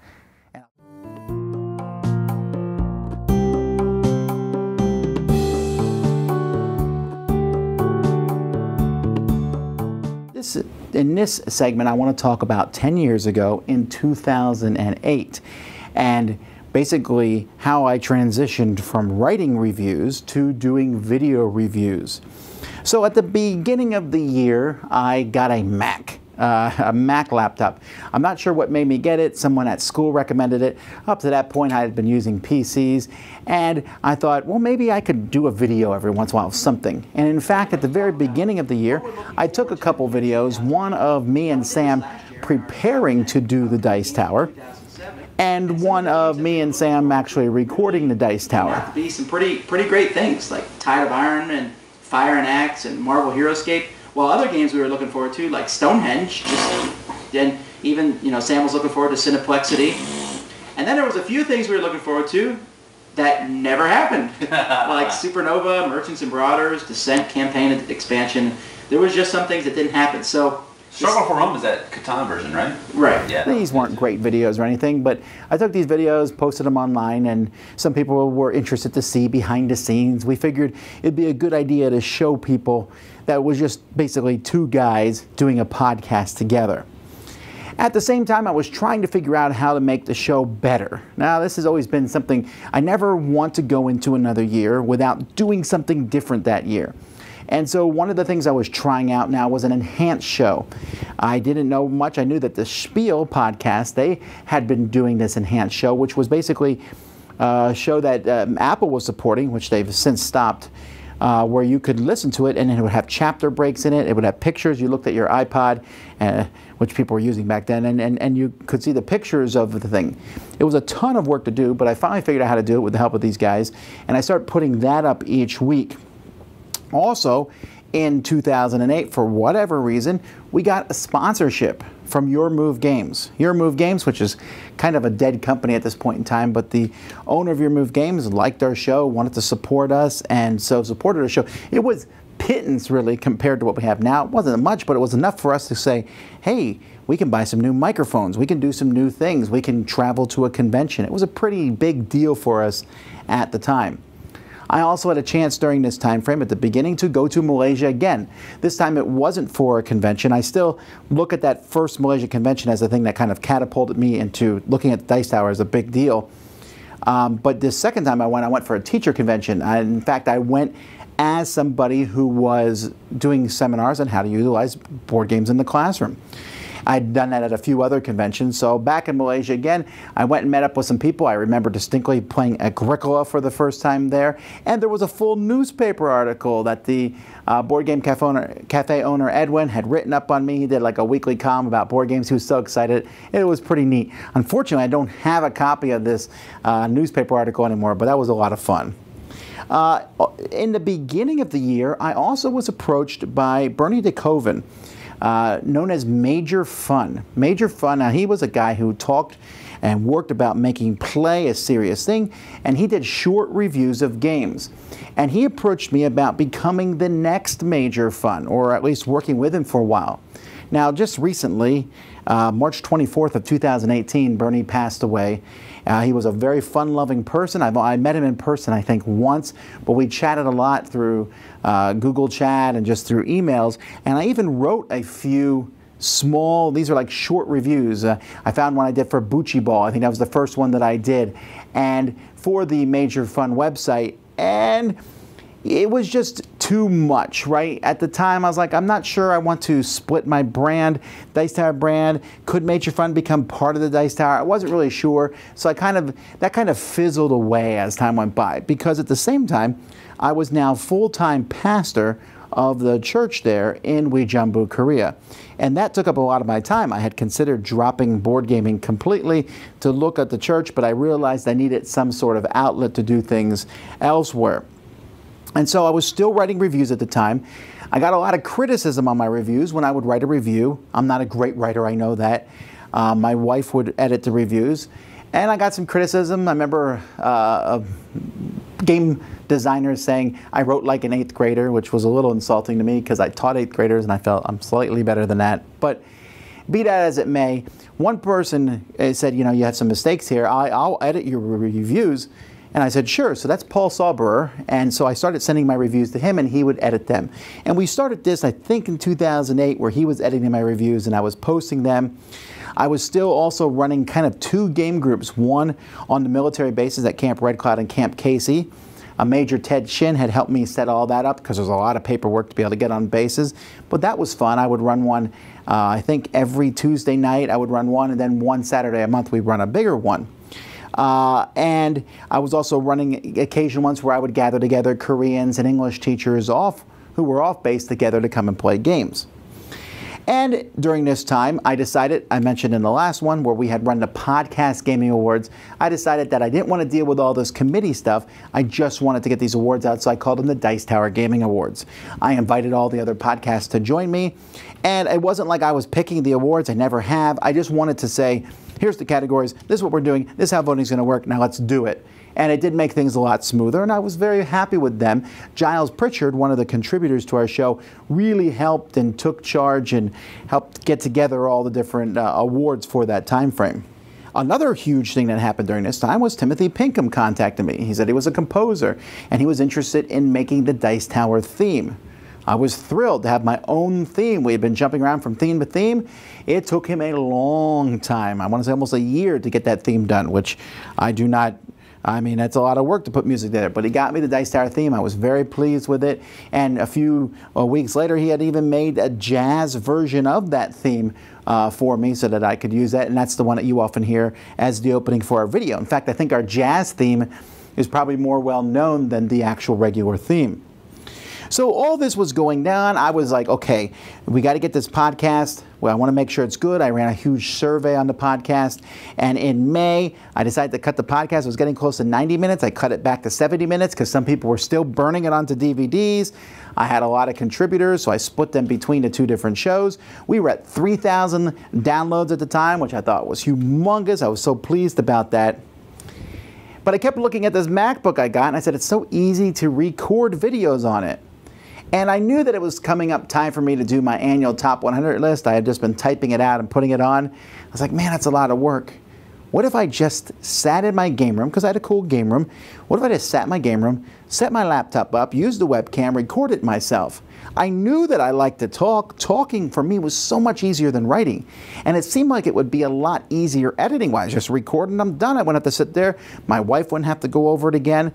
And so I did. I just set it up, put it up, sent it out. Now, being the list-oriented person that I am, I can tell you my favorite game, but I've decided to go farther than that and even talk about my top 100 games. In fact, you can go to my website and see my top And the initial 200 reaction was mixed. People said, wow, we like your enthusiasm, you use your hands too much, you move too jerkily. Of course, it was like 240 resolution at the time. It was pretty, so if you moved, it messed up things up a little bit. The music was too loud. I was like, all right, I'll try to fix some of that. And so I continued doing it. It was just, I think, 100 through 95. I was doing 5 games at a time. And when did I start that? In August 2008. So this was a big deal for me. There's a couple things here also. I think I wasn't the first one to do it, but I believe, and I don't mean to be egotistical here at all, but I believe this being in front of a game wall, and people were pausing the video trying to figure out what the games were in the background, and this was kind of like, wow. And nowadays, everyone does it in front of a game wall, which is, in fact, why I don't do that anymore. But people enjoyed that, and so I continued to do these. And I thought, I wonder if I could do a game review this way. I'm falling behind on game reviews. This was back in the day when I thought I could keep up. I'm falling behind. Why don't I do this some game reviews? So the very first game review I did was the Merlin's Company, which was an expansion for Shadows over Camelot. And I was showing the pieces to the camera, and it wasn't really that good of a visual review, but I liked it. Again, it was easier for me to do. And so Paul emailed me and said, are you done doing written reviews? And I said, no, I'm just going to do these video reviews until I catch up. And in fact, I quickly transitioned out of doing written reviews. I believe the last written review I did was for Twilight Struggle. I might be wrong, but I did, or maybe Commands and Colors Ancients. It was a review. I was like, okay, I'm going to write the review out for this one. But I started enjoying doing these video reviews. They were not that good, but a couple things came to the forefront pretty quickly. In the middle of doing my top 100 list, I sat there and I said, how I'm doing these, I'm at home, the kids were at school at the time, except for the baby and Holly. Holly was my third child, and she was 4 and just wanted to hang out with me. And I was like, I'll stick her on camera. That'd be fun. And I did, and she just sat there, and people loved it. You can just pile drive the players, and it's a fair game. And in the process of me doing these top 100s, I would take the game and I'd toss it to the side and talk about the next game. And I got some feedback from people saying, don't toss your games. And I said, you don't like when I toss my games. What can I do to work on that, to be funny? Because I like the idea of being funny. I like the idea of taking things and running a shtick with them. So I started, I remember I got scissors and I cut extra cards in half while I was talking to people. I pretended to drop pieces in a cup of water. And then one day, for some reason, and it was very close to when I started, I had the idea of putting a piece of candy in the box, and Holly ate it. And then people were like, wait, she just ate a game piece. And so for a long time, I don't know, 6 months or so, that was just a shtick on a thing. I had this big container of jelly beans. I put the jelly beans in games. The resolution of the videos were not that good. And so I would open them, and Holly would sit there, and she'd pretend to read the rules. And she just would sit there. She was really good on camera. And she would eat these jelly beans. And people would consistently say, what is wrong with you? Why are you letting your child eat game pieces? And I was delighted with this because I want to promote board gaming. I wanted to make it a family thing. I wanted to include my kids, and I was able to include Holly there. But I also wanted it to be fun, to be not over the top silly, not to be vulgar or anything, but just have a little hint of silliness going throughout it. And that jelly bean eating and the throwing the boxes to the side was part of that. I mean, Melody came on board in, let's see, September 25th, where that was my first one I did with her. And Melody, well, my first and oldest daughter, who is going to college this year. This was, so this was 10 years ago. She was 8 years old. And I had started playing games with her at 2 because I wanted someone to play games with. And she really picked up on games. And so I brought her on, and it's funny to watch. And you guys have seen her grow up, essentially. Welcome to the Dice Tower. Yeah, welcome to the Dice Tower. I'm Tom Vassell. And this is my co-host for today, Melody, because today we're talking about a game that can be played with children, and so I thought we'd get her input on it. This is first showing up on video at 10, all the way up to now where I don't even need to be here anymore with her being on camera. And so that was exciting. Melody here, I also, like I said, we were throwing games and I was getting my kids involved, and I remember that first humongous component drop that we did. I finished the top 100 on September 28th, and Heroescape was in my top ones, and I thought, well, these pieces are nigh indestructible. What if I just dump them all out? That would shock everybody. It'd be a fun thing to do. And we did. And people were like, that's crazy. It was fun. It was exciting. The kids liked it. And that was the beginning of the idea of just showing a huge pile of pieces. And that's something that people like to see. People, well, sure, some people groan about it, some people, but people want to see essentially that you are having fun with games. I didn't want to take them too seriously. I'm also, when I look back through my emails in 2008, I see all these different companies that I was corresponding with. Some companies were bigger than I found an email from Asmodee, this small little company, emailing me and sending me things, how much has changed in 10 years. Also, near the end of the year, I continued doing the Board Game Geek Secret Santa. I started this a few years ago. I thought, oh, why not do a Secret Santa for board gamers? The Board Games Geek Secret Santa now is humongous. But when I started it, and I'm not involved with it anymore because it was very draining on my resources. You'd be surprised how many people would complain about the game they got or the shipping they had to do or yada, yada, yada. But it was fun to get that ball started, and every once in a while I look at it and I'm a little proud, I guess, of just seeing how huge it has gone. Of course, now that Board Game Geek has automated stuff, but back then I was doing everything by hand. And so the Board Game Secret Santa, I also in October started a board game, Dice Tower, just video show, where I just talked about topics, how to pick the start player and things. And this was kind of a forerunner of where Board Game Breakfast is now, because I didn't want to just review games. I didn't want to, and you'll notice that on our channel. Reviewing has always been and will always be probably the backbone of the Dice Tower, where we review games, we review games, we review games. But it can never just be reviewing games. There has to be more. And that's where the Dice Tower audio podcast had headed into talking about top 10s and talking about things that were different. We always say the Dice Tower is about board games, but especially the people who play them. And so I started this talk show. It didn't go very long. I want to say it was like 15 episodes. In fact, I think episode 14 is one of my favorite episodes we've ever done. It doesn't even have a lot of views, about what to do with kids and how to deal with kids in gaming. And my kids keep coming after me and they want to remake that video, and we probably will at some point. Now, because I had gone to video reviews, at first people were like, oh, this is interesting. As time went by, there was some backlash, right? People liked my written reviews. They wanted me to do written reviews. Every once in a while, I'll still have someone email me and go, I miss your written reviews. I'm like, well, you're a decade late here. But I like doing them. See, that's the thing I've always found that comes in this board game thing. You want to have passion about what you do. And I had a passion to do these video reviews. But there was backlash. Even on Board Game Geek, when I would put the videos there, some people had a backlash because they were on YouTube and they didn't want anything that was on another site. Now it's kind of hard for us to even imagine that kind of thinking. If there's a video, it's on YouTube, right? But they wanted the videos to be hosted by Board Game Geek. Board Game Geek even considered doing that. I'm glad they didn't, because it's very helpful and you can just embed them very easily. But some people there was the moderation on Board Game Geek would reject them out of hand because they were videos instead of being written reviews. But that has gone away in time. And also there was, hey, these aren't very good quality. Yeah, they weren't really good quality, but I was striving to be better. I still was kind of just turning the camera on and posting. I was like, this is so much easier to edit these than it is to edit a written review. Oh, how naive I was back then. One of my most popular video reviews of all time happened in 2008, 10 years ago, and that's when the new Cosmic Encounter came out for Fantasy Flight, and that one's hit over 250,000 views. And also, at this time frame, Scott Alden went full-time with Board Game Geek. And I watched it, I looked at that, and I said, wow, he's so lucky to be full-time in board gaming.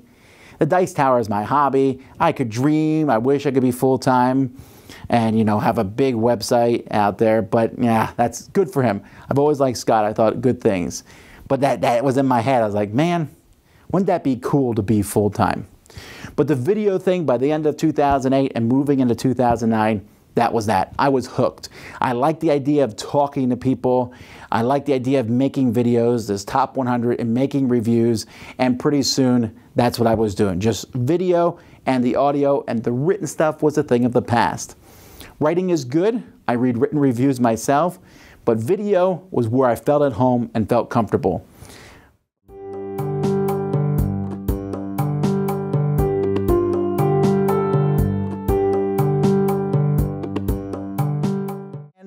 In this year, some major changes came to the Dice Tower.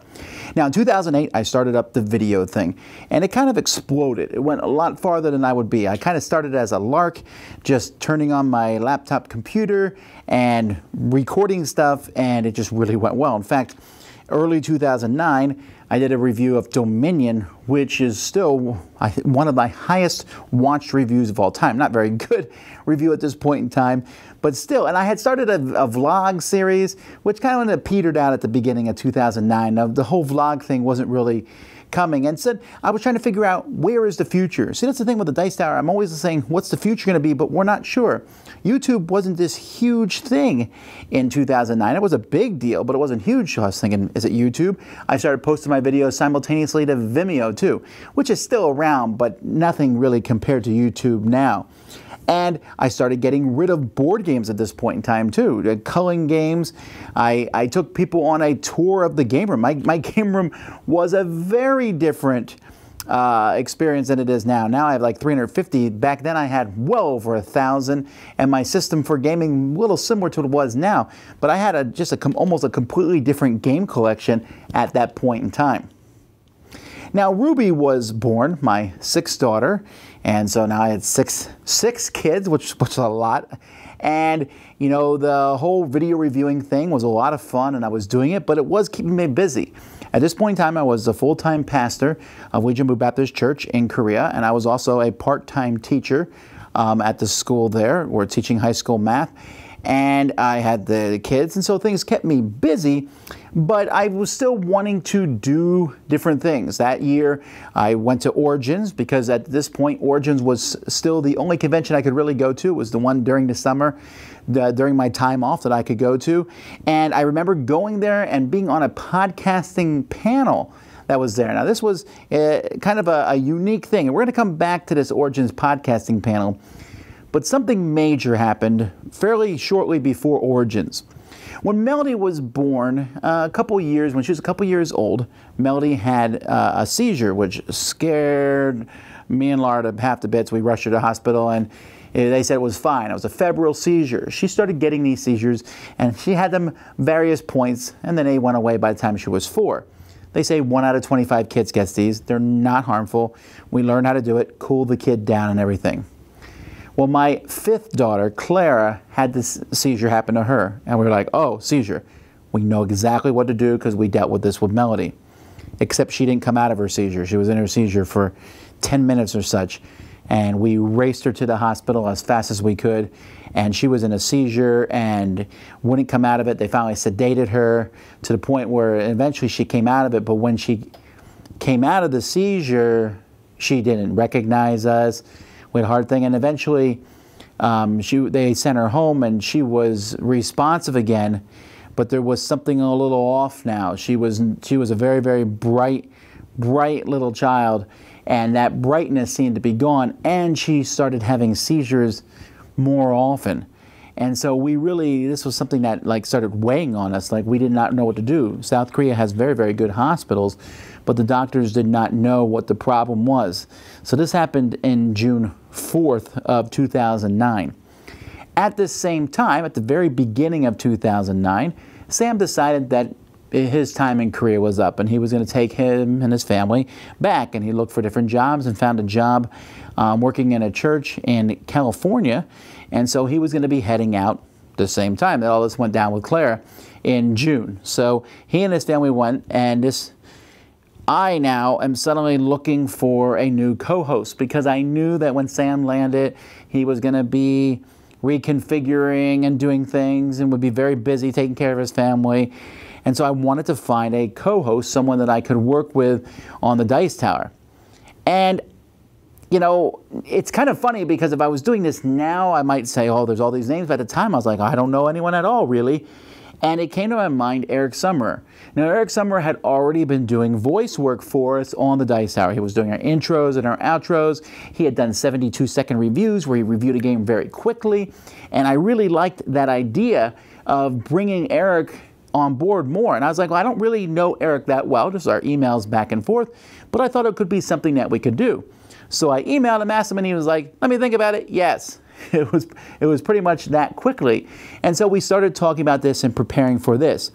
And when Sam left, I didn't do Eric right away. We didn't jump into that. I did a few episodes with Ben Forgard, who was a friend of mine who lived in Korea. And we did a couple episodes. And then I went to Origins, coming back around to Origins for the first time. Now I met Eric for the first time. And we went on that podcasting panel. Now, going on that podcasting panel, I distinctly remember that podcasting panel because me and Eric went there, and we were probably the most well-known podcasters on that panel. But there were many other podcasters there.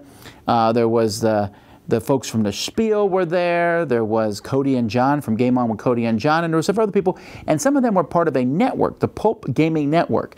Now, this network no longer exists. But Eric and I, we went there, and we felt kind of odd because it felt like everyone on this panel was from this network, and here we were, and we felt there was a lot of people there, and it was kind of an interesting thing, and we just said, a network, is this something we want to be involved with? And I said, well, what good does a network do? Why would we want to be part of a network? And I kind of put it out of our mind, but not completely. It was still there. So I went back to Korea after Origins, a very fun, successful Origins. And Claire was still having problems. In fact, at one point, she just went to the hospital because she was in a seizure for a really long period of time. And her seizures seemed to get worse. The doctors would prescribe medicine, and that medicine slowed down the seizures, but she still was having them. And also, she was having blank seizures where she might be walking, and all of a sudden, you could see her eyes, just everything would disappear. And this started to worry me some, and then think about it, and I, well, how can this be done? But life goes on, and we still worked with the Dice Tower, still trying new things out. I did the top 100 list again and brought Melody on board with this top 100. And Melody just seemed to fit on camera. She really liked doing it. This was, again, years ago. You can see her now. She does a much better job than at the beginning, but she was very enthusiastic about it.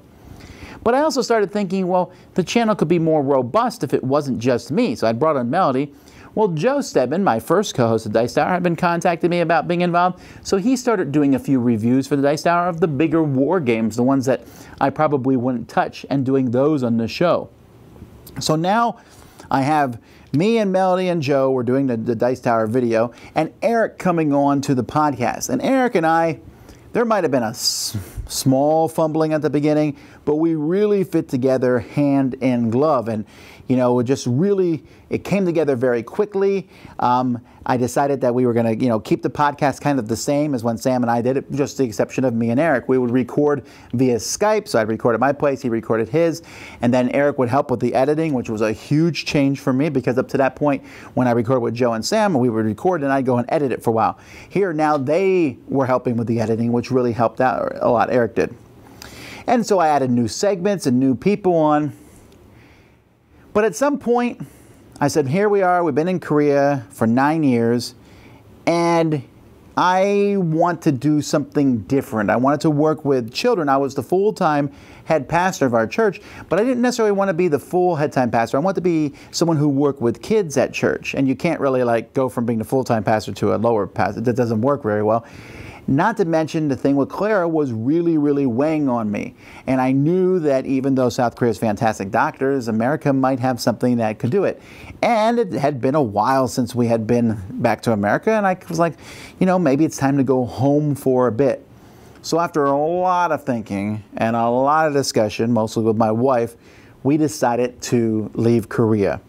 So we announced it near the end of the year, and also in the same time frame, we had another trip that we were taking. Me and my wife were going to go to Germany, and I said, why don't we hit Essen up? I've never been to the Essen Game Fair. This is a once-in-a-lifetime. I'll probably never go to Essen again. So we did.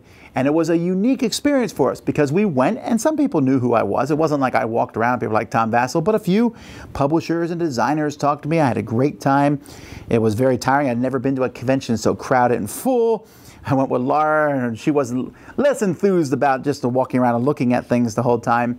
But it was a really good experience, and it showed me another side to the industry. I was super excited about going there. At the end of 2009, we did our end of the year show, and this is where I brought on other people onto the podcast. I went to other podcasts, and I want to do a big end of the year show. And this is something that I really enjoyed doing, and we have continued doing ever since our big end of the year shows. We kind of moved a lot of that to the video side of things. We're on the video now. We're doing a big end of the year show, but we found that people liked this year retrospective thing. And I even started doing a podcast of the videos where I would take my videos and put them out as a podcast. It was a very short-lived thing, but I started doing that. So in December, I decided to leave, and I remember talking to people. I announced this, and some people started helping us. A few people sent us some donations, because to leave Korea was a very expensive process. I had my whole house I had to move. I had to fly everyone back, start life anew. And I had saved some money, and we got some money when we left Korea and things, but people were very helpful. Game On with Cody and John, they were very, very nice, and they even did a Support Tom Come Back to America drive, and it was just a lot of people were very helpful. We were very appreciative of the help that we got of the different podcasts, and we had a chance to come back. So in episode 161 of the Dice Tower, I announced we're coming back home in June of 2010. So 2009 was really my last full year in Korea. It was also a time of year where I had at points considered dropping the Dice Tower completely. And then when I was coming back to America, I said, man, I don't know about this Dice Tower thing. Will I still be able to do the Dice Tower and look for another job in America? And by the way, where are we going to go? My parents had lived in Pennsylvania, but they had left Pennsylvania and now lived in Nebraska, and I didn't know that I wanted to go there. My brothers and sisters were scattered. I didn't have any strong connections, and I said, all right, we'll go anywhere, but will I even get a job?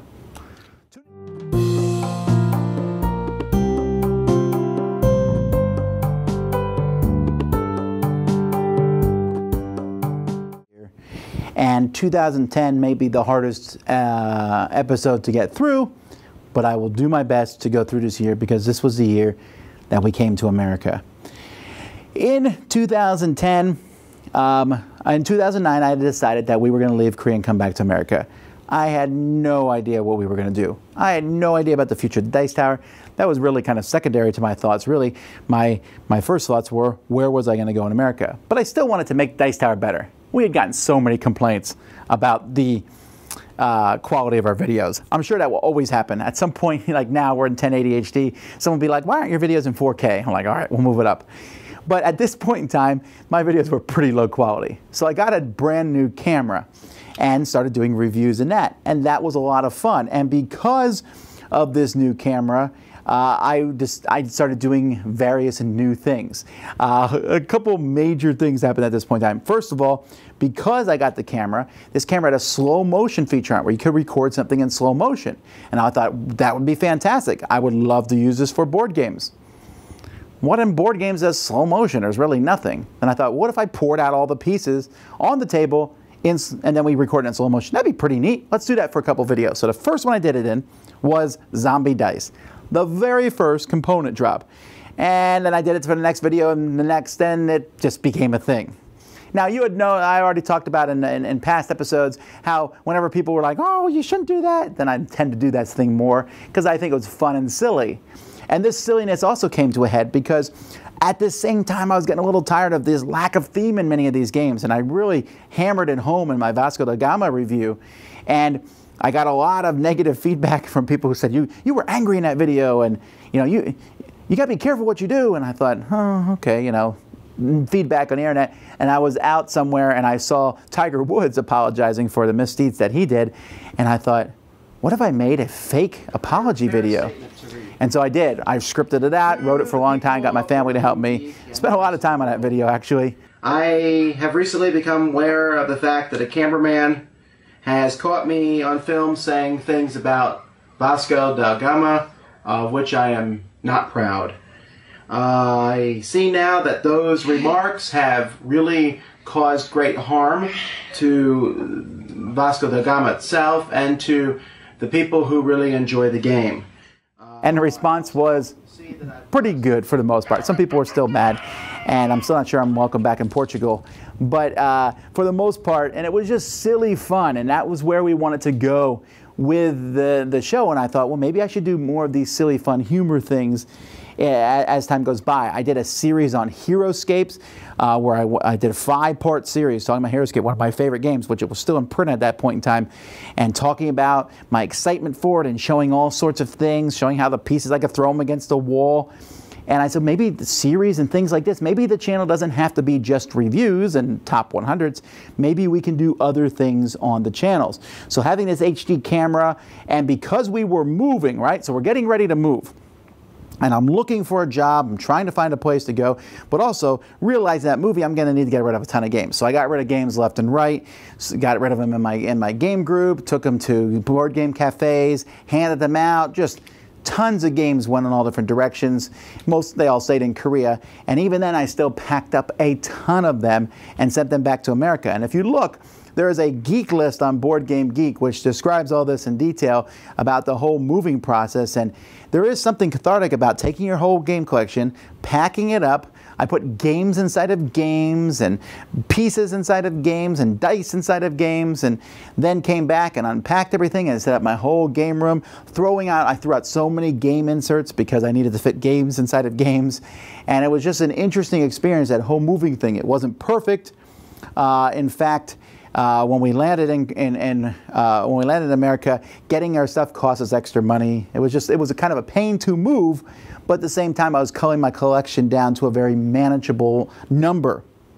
Now, finding a place. So I started sending out feelers all over the place and using my connections at college, looking for places, and I looked at Pennsylvania and Ohio and Indianapolis and California, and I won't lie, the proximity to games and gaming in general is something that I thought of as I went and did this, but it wasn't the first and foremost. I was looking for a place that had a job. After a while I thought, why am I not telling people that I can teach? Maybe I can do a hybrid job of working at a church and teaching. And lo and behold, I found a position in Homestead, Florida, which is the city I'm standing in now. I'm still here. So I found this position at a church, and incidentally, they needed 2 people. They needed a youth director, and they needed that youth director to teach Bible at the school, and they also needed a youth director for the middle school who also could teach math. Hey, that's me. And by not a ton of coincidence, but by some, Sam Healy, my co-host, was chosen for the other one. So now, even though he had gone to California, he was going to Florida, I was going to Florida, we were heading to the same place. I said, well, there you go. That keeps things interesting. And so we were going back to Florida. So we packed everything up and we moved back to Florida. There's a lot of things, a lot of involvement in that move. We landed in Florida. Gaming was the farthest thing from my mind at that point in time because I had to move into a new house and all sorts of interesting things happened. The house that we were renting, the landlord of that house was shot and killed because it was it's not because Miami's that dangerous, but because he was someone who went and helped people in time of need, and he went to help somebody and that person took advantage of him. And because of that, we couldn't move into the house right away. All kinds of things happened, so we were stuck living with other people. And it's like, oh, we want to move. I looked for the local game group. I found the local game group. There was a store, the Sunshine Adventure Gaming Store, which was not that great of a store, but the gaming group there was nice and friendly, and I got to meet a lot of them. In fact, I met Z Garcia around this time period. So because we moved in June, I couldn't make Origins, and this was one of the few Origins that I missed. I missed a couple, but this was one of the few. So Eric did it alone. Now, me and Eric had done Origins together the previous year. Eric came, did a podcast, did a great job, fantastic job. And this was good for me because this was the first time in Dice Tower history where the Dice Tower was essentially not being manned by myself. And I was handing the reins over completely to somebody else, and it worked. And I'm excited about that, still am excited about that because I like the Dice Tower. It should never be just about Tom Vasel, but about a ton of people involved in gaming. So we came down to Florida. We moved down to Florida. Now before we moved, my wife got pregnant again, which was a surprise to no one. But after we got to Florida, I made a video because we found out it was a boy. So we made some excitement and some silliness about that. I don't think boys are better than girls by any means. My own son proves that to me consistently. But we were very excited about it because after 6 daughters, it was nice for a change, right, to have a boy. So we came down here. The video channels started to grow, but there was one big change when we came.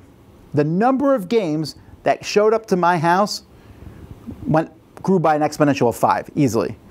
See, sending a game to Korea costs as much as the game itself, but publishers still sent them to me because they wanted them to be reviewed. But I would do all sorts of tricks. I would come back from Origins with 2 full suitcases. I would have my friends in the Army get games sent to them because it was cheaper to go to the APO box. So I'd do what I could, but it was expensive.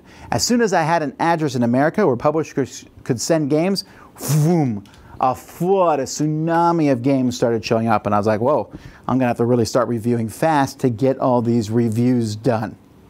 So all this happened. We came. We finally were able to move into our house that we rented. We finally got things going. My wife was getting more and more pregnant. It was a son. We were excited about that.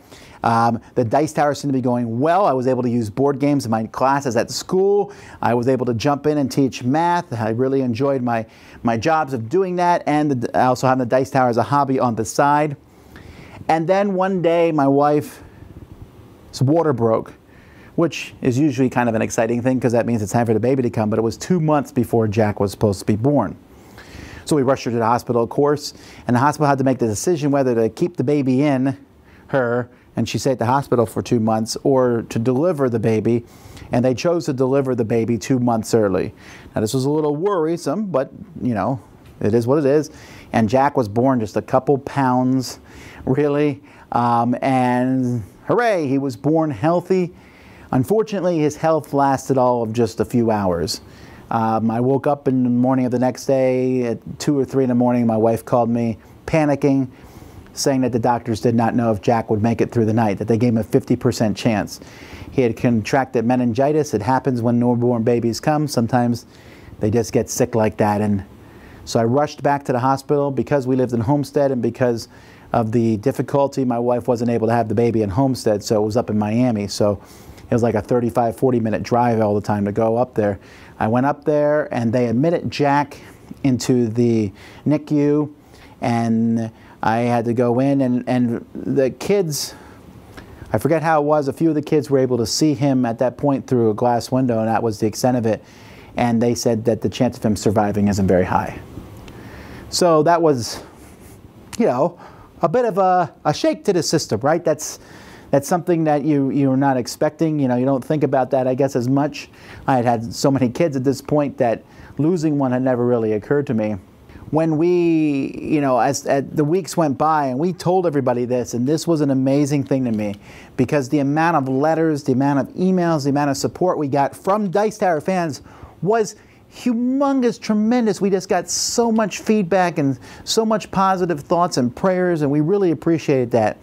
And Jack survived. He just kept, from week to week, and he kept getting better. And I can't tell you, there were just so many moments. And I was still reviewing board games and playing board games, but like my life was focusing around Jack, where, you know, he was kept in a hospital that we didn't live at because we were 40 minutes away, so we drive up there every day, me or my wife, to go see him and kind of look at him and maybe, you know, just be in the same room. And I remember the first day I got to hold him. That was such a moment, right? You know, getting to hold him. I came home, showed my wife, and she just wept because she was jealous because she hadn't held him, but then she immediately drove to the hospital to go and hold him herself. And he seemed to be getting better as time went by.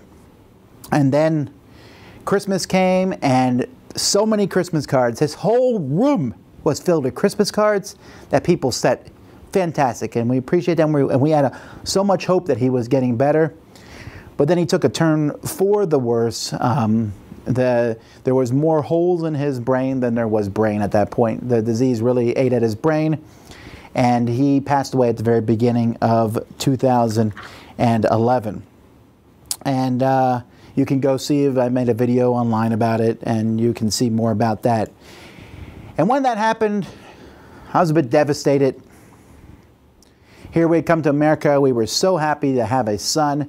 We were so happy, you know, there was all these major changes, and this was just kind of a devastating thing for us. But again, the outpouring of support, when we went to that funeral, we streamed it live so that people could see it, because the internet was like a big part of things. You know, I always tell people that Facebook and all that stuff is kind of a poor substitute for real life interaction, and it is. You know, the real life relationships matter much more than sometimes people saying, "Oh, I hope things are better."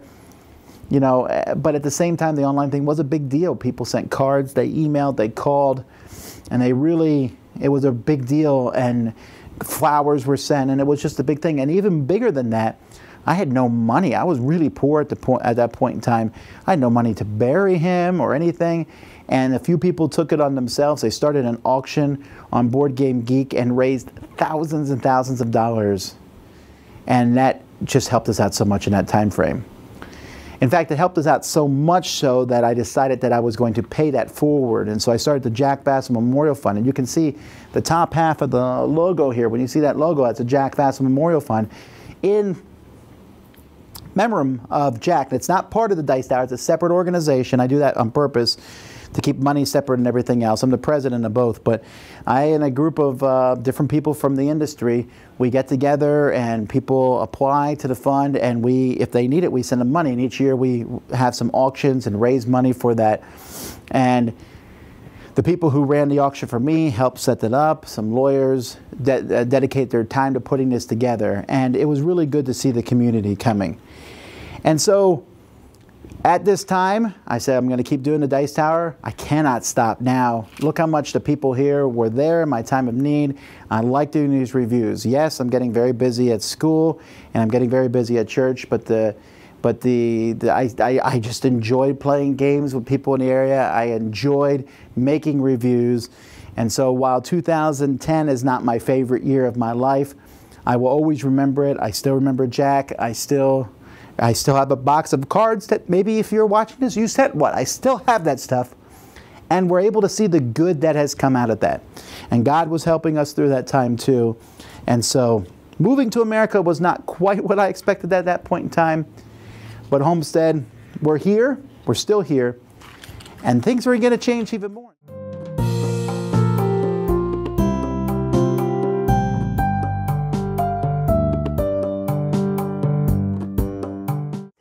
Now, I know that the last couple episodes might be a bit more somber than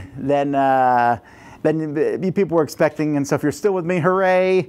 This will be a bit more cheerful of an episode. In fact, one of the big things that happened in 2011 was we finally figured out what was wrong with Clara. It was one of the reasons we had come back, and a doctor at Miami Children's Hospital figured out basically part of her brain, she had this rare disease, half of her brain was causing her just to go into seizures, and it was going to get worse and worse and worse and worse. And so they basically cut that half of the brain off, so she no longer has any seizures at all. However, it was as if she had a stroke then, because half her brain is gone. And she's still mentally disabled, which probably happened, as far as I can tell, when she first had the seizure way back when she was just a young child. But from that moment on, we knew what the problem was. The operation, Clara still is struggling with the after effects of that, but we're seeing her getting better and better and better as time goes by. So that was exciting, and that was good. And so 2011 brought a lot of changes to the Dice Tower, the biggest one being the Dice Tower Network. Now, on our podcast itself, we had many different contributors, and one of our longest-running contributors was Jeff Engelstein, who came on and talked about gameology and talked about using games and science and math and psychology, and it was a really cool thing, and I really liked it. And so he started up another podcast, and he was talking to Ryan Sturm, who he was doing the podcast with, and said, hey, maybe, Tom, we can make a network. And I was like, oh, man, network. I remember talking about a network. I had sat and considered, like the year before that, I had gone to Gen Con. I'd never been to Gen Con before. And when I went to Gen Con, I had sat down with Dirk Solko, who was one of the people in charge of Board Game Geek at the time, and said to him, you know, maybe we could start a podcast network. And he said, we can, but if we do so, Board Game Geek will be in complete control. We'll control everything, and we'll be on our website, and you basically can just be one of the podcasts. And I was like, well, I'm not really sure I want to do that. And then when Jeff called me, he said, well, this would be called the Dice Tower Network. And I said, okay, I can see some benefits. The people in the Dice Tower Network, we work together, we push it.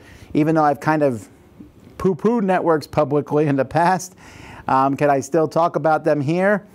And so talking to Jeff, he convinced me to do this. And I said, all right, but we have like a few podcasts. We have my podcast. We have your podcast. We have the Dice Tower video podcast. We have a new How to Play podcast. But that's about it, you know. But that didn't last very long. We quickly added the Little Metal Dog podcast, Not Just Another Gaming Podcast, Ludology, the podcast that Ryan and Jeff started, and many, many more. I'm not going to mention them all as they join and come in and out. But the podcast network started strong. And at this point in time, I started saying, well, okay, the Dice Tower is just starting to grow and grow. This is kind of a really interesting thing to me. Where are we going to take this? How is the Dice Tower going to grow here? I was like, all right, it's my hobby, but maybe I could turn it into sort of a part-time job at some point. So let's put my full effort into it. And so I did so. I threw myself into the hobby. Now, part of this is because it's a way to deal with the grief after Jack died at the very beginning of 2011. So I said, all right, I'm going to pour myself into this. I lost a lot of weight too, spent a lot of time with my family. Just, said, let's just keep going. Let's move on as a vassal family.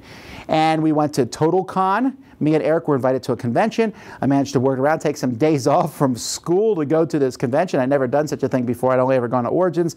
And here we were special guests. This was the first time I was a special guest since Malaysia. And TotalCon was a lot of fun. It was a very small convention, but it was neat to go somewhere and have people come up and say, like, hey, how are you doing? And talk to me. And that was exciting. Also, I was able to, in March 2nd, 2011, I got Dice Tower .com. Now, I had started a website way back when, the Dice Tower, but I was only able to get thedicetower.com, which bugged me because I wanted dicetower.com, but some guy had it who just showed Dice Towers that he built. It was very, like, just a personal page, and it's like, well, I'll never get that. But it was up for sale, and I bid on it and won it, which was amazing. I was very pleased to have gotten that. I also designed my first board game at this point, out of the 2 that I designed.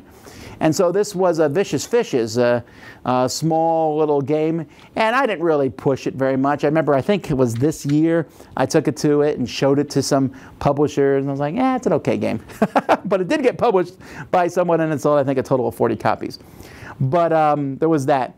Now, as this year went by, we started the Jack Vassal Memorial Fund. I talked about that last time. And I had success with Joe on the channel and Eric doing 172nd reviews on the channel and Melody. And I started to bring in more reviewers. I brought in Beth Hiley and the Chief, the Bart, and Ryan Metzler. Ryan Metzler was a big thing. He came on. I saw him do some comparisons of Crokinole, and I emailed him and I said, hey, would you like to come on my channel? I really like what you did.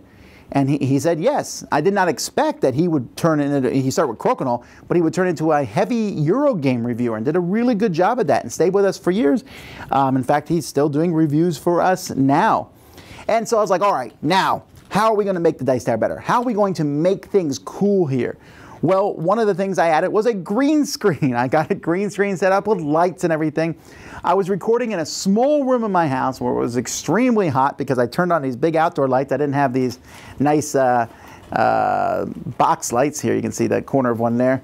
I didn't have those at the time. I just had these big lights, and I thought the green screen, we could do funny things on it. You'll notice that we don't use the green screen much more. In fact, I made a video at the time of an inside look at the Dice Tower. Here's my stand, and then I have another soft light that I use for when I'm recording. And we'll show you how we set up a drop and how we do one. First we put that down. Then I built a frame. You can see then that we can take something and drop the whole thing into that, and it should work pretty well.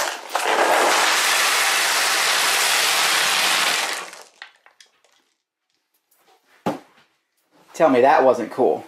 And as you can see, things really changed from that point. We're in a very different place, but I had it was basically a garage that had been turned into a room, and that was where I was doing everything for the Dice Tower in that place, spending time there with my kids. So we had the Dice Tower Network going strong. The Dice Tower Podcast was doing well.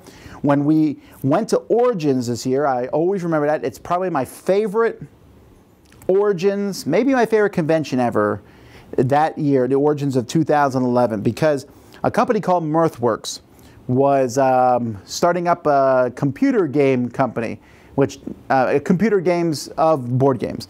It didn't really go anywhere, but one of the companies they were working with was Clever Mojo, who I had known because of Alien Frontiers and their games, so they worked with them, and so they bought a block of 4 booths, essentially. So they had their booth. They gave me a booth, which I promoted the Dice Tower and the Jack Vassal Memorial Fund at.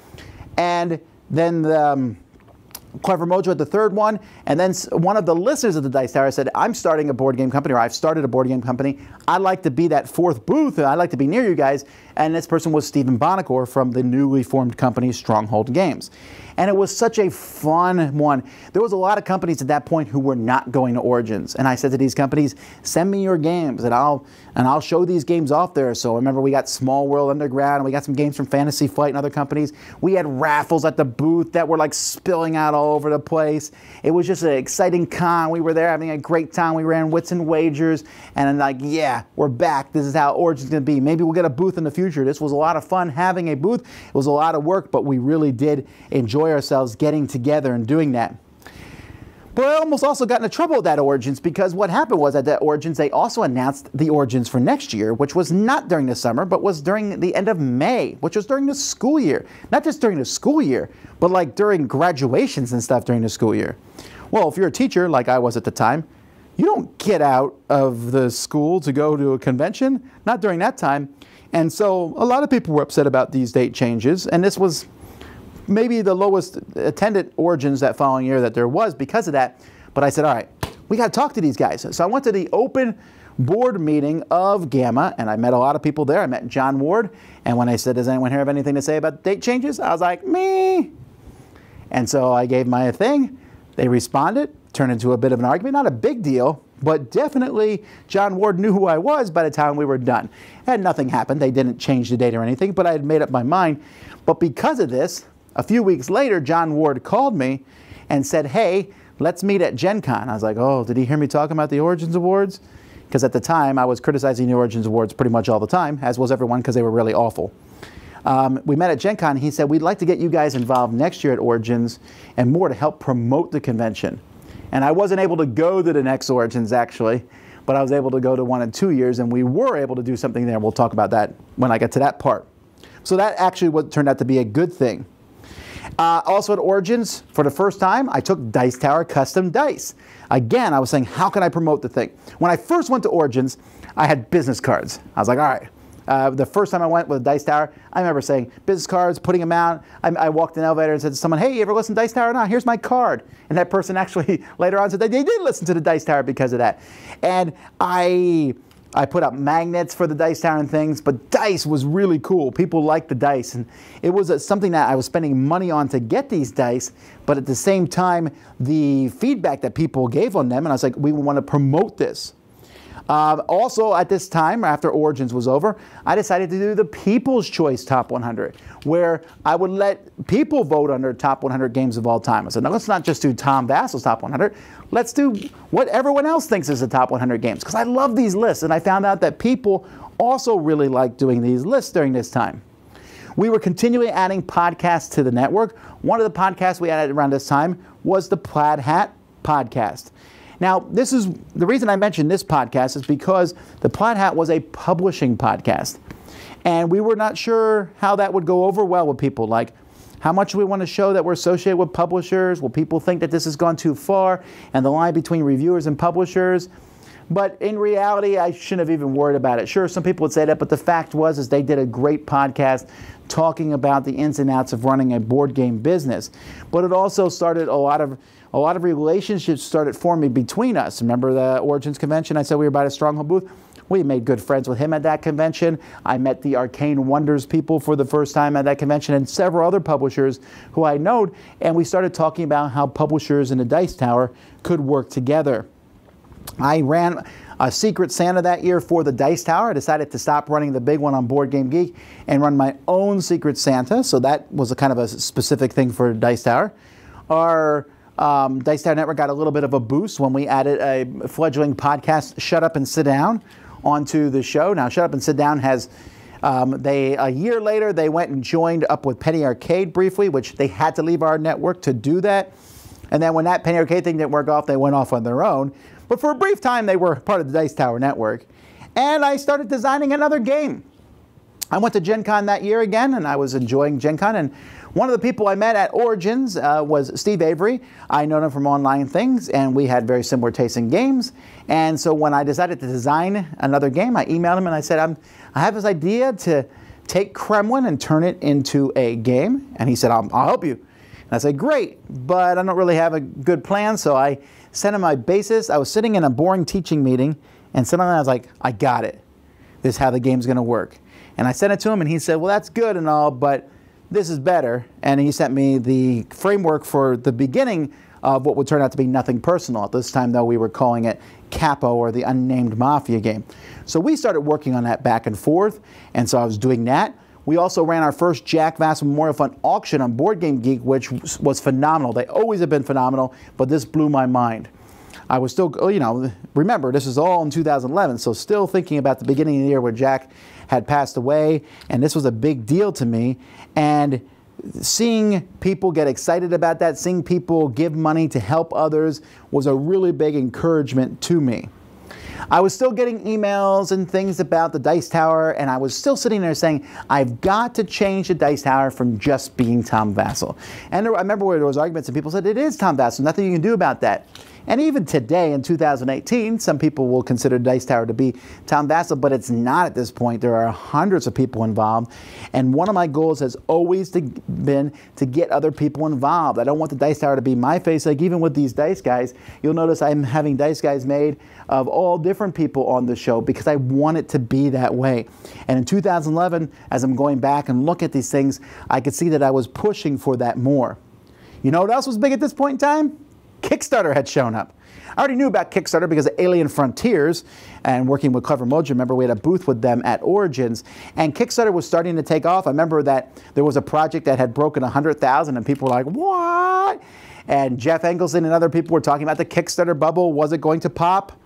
I think we can safely say that it didn't pop in the next 7 years, but maybe it will now.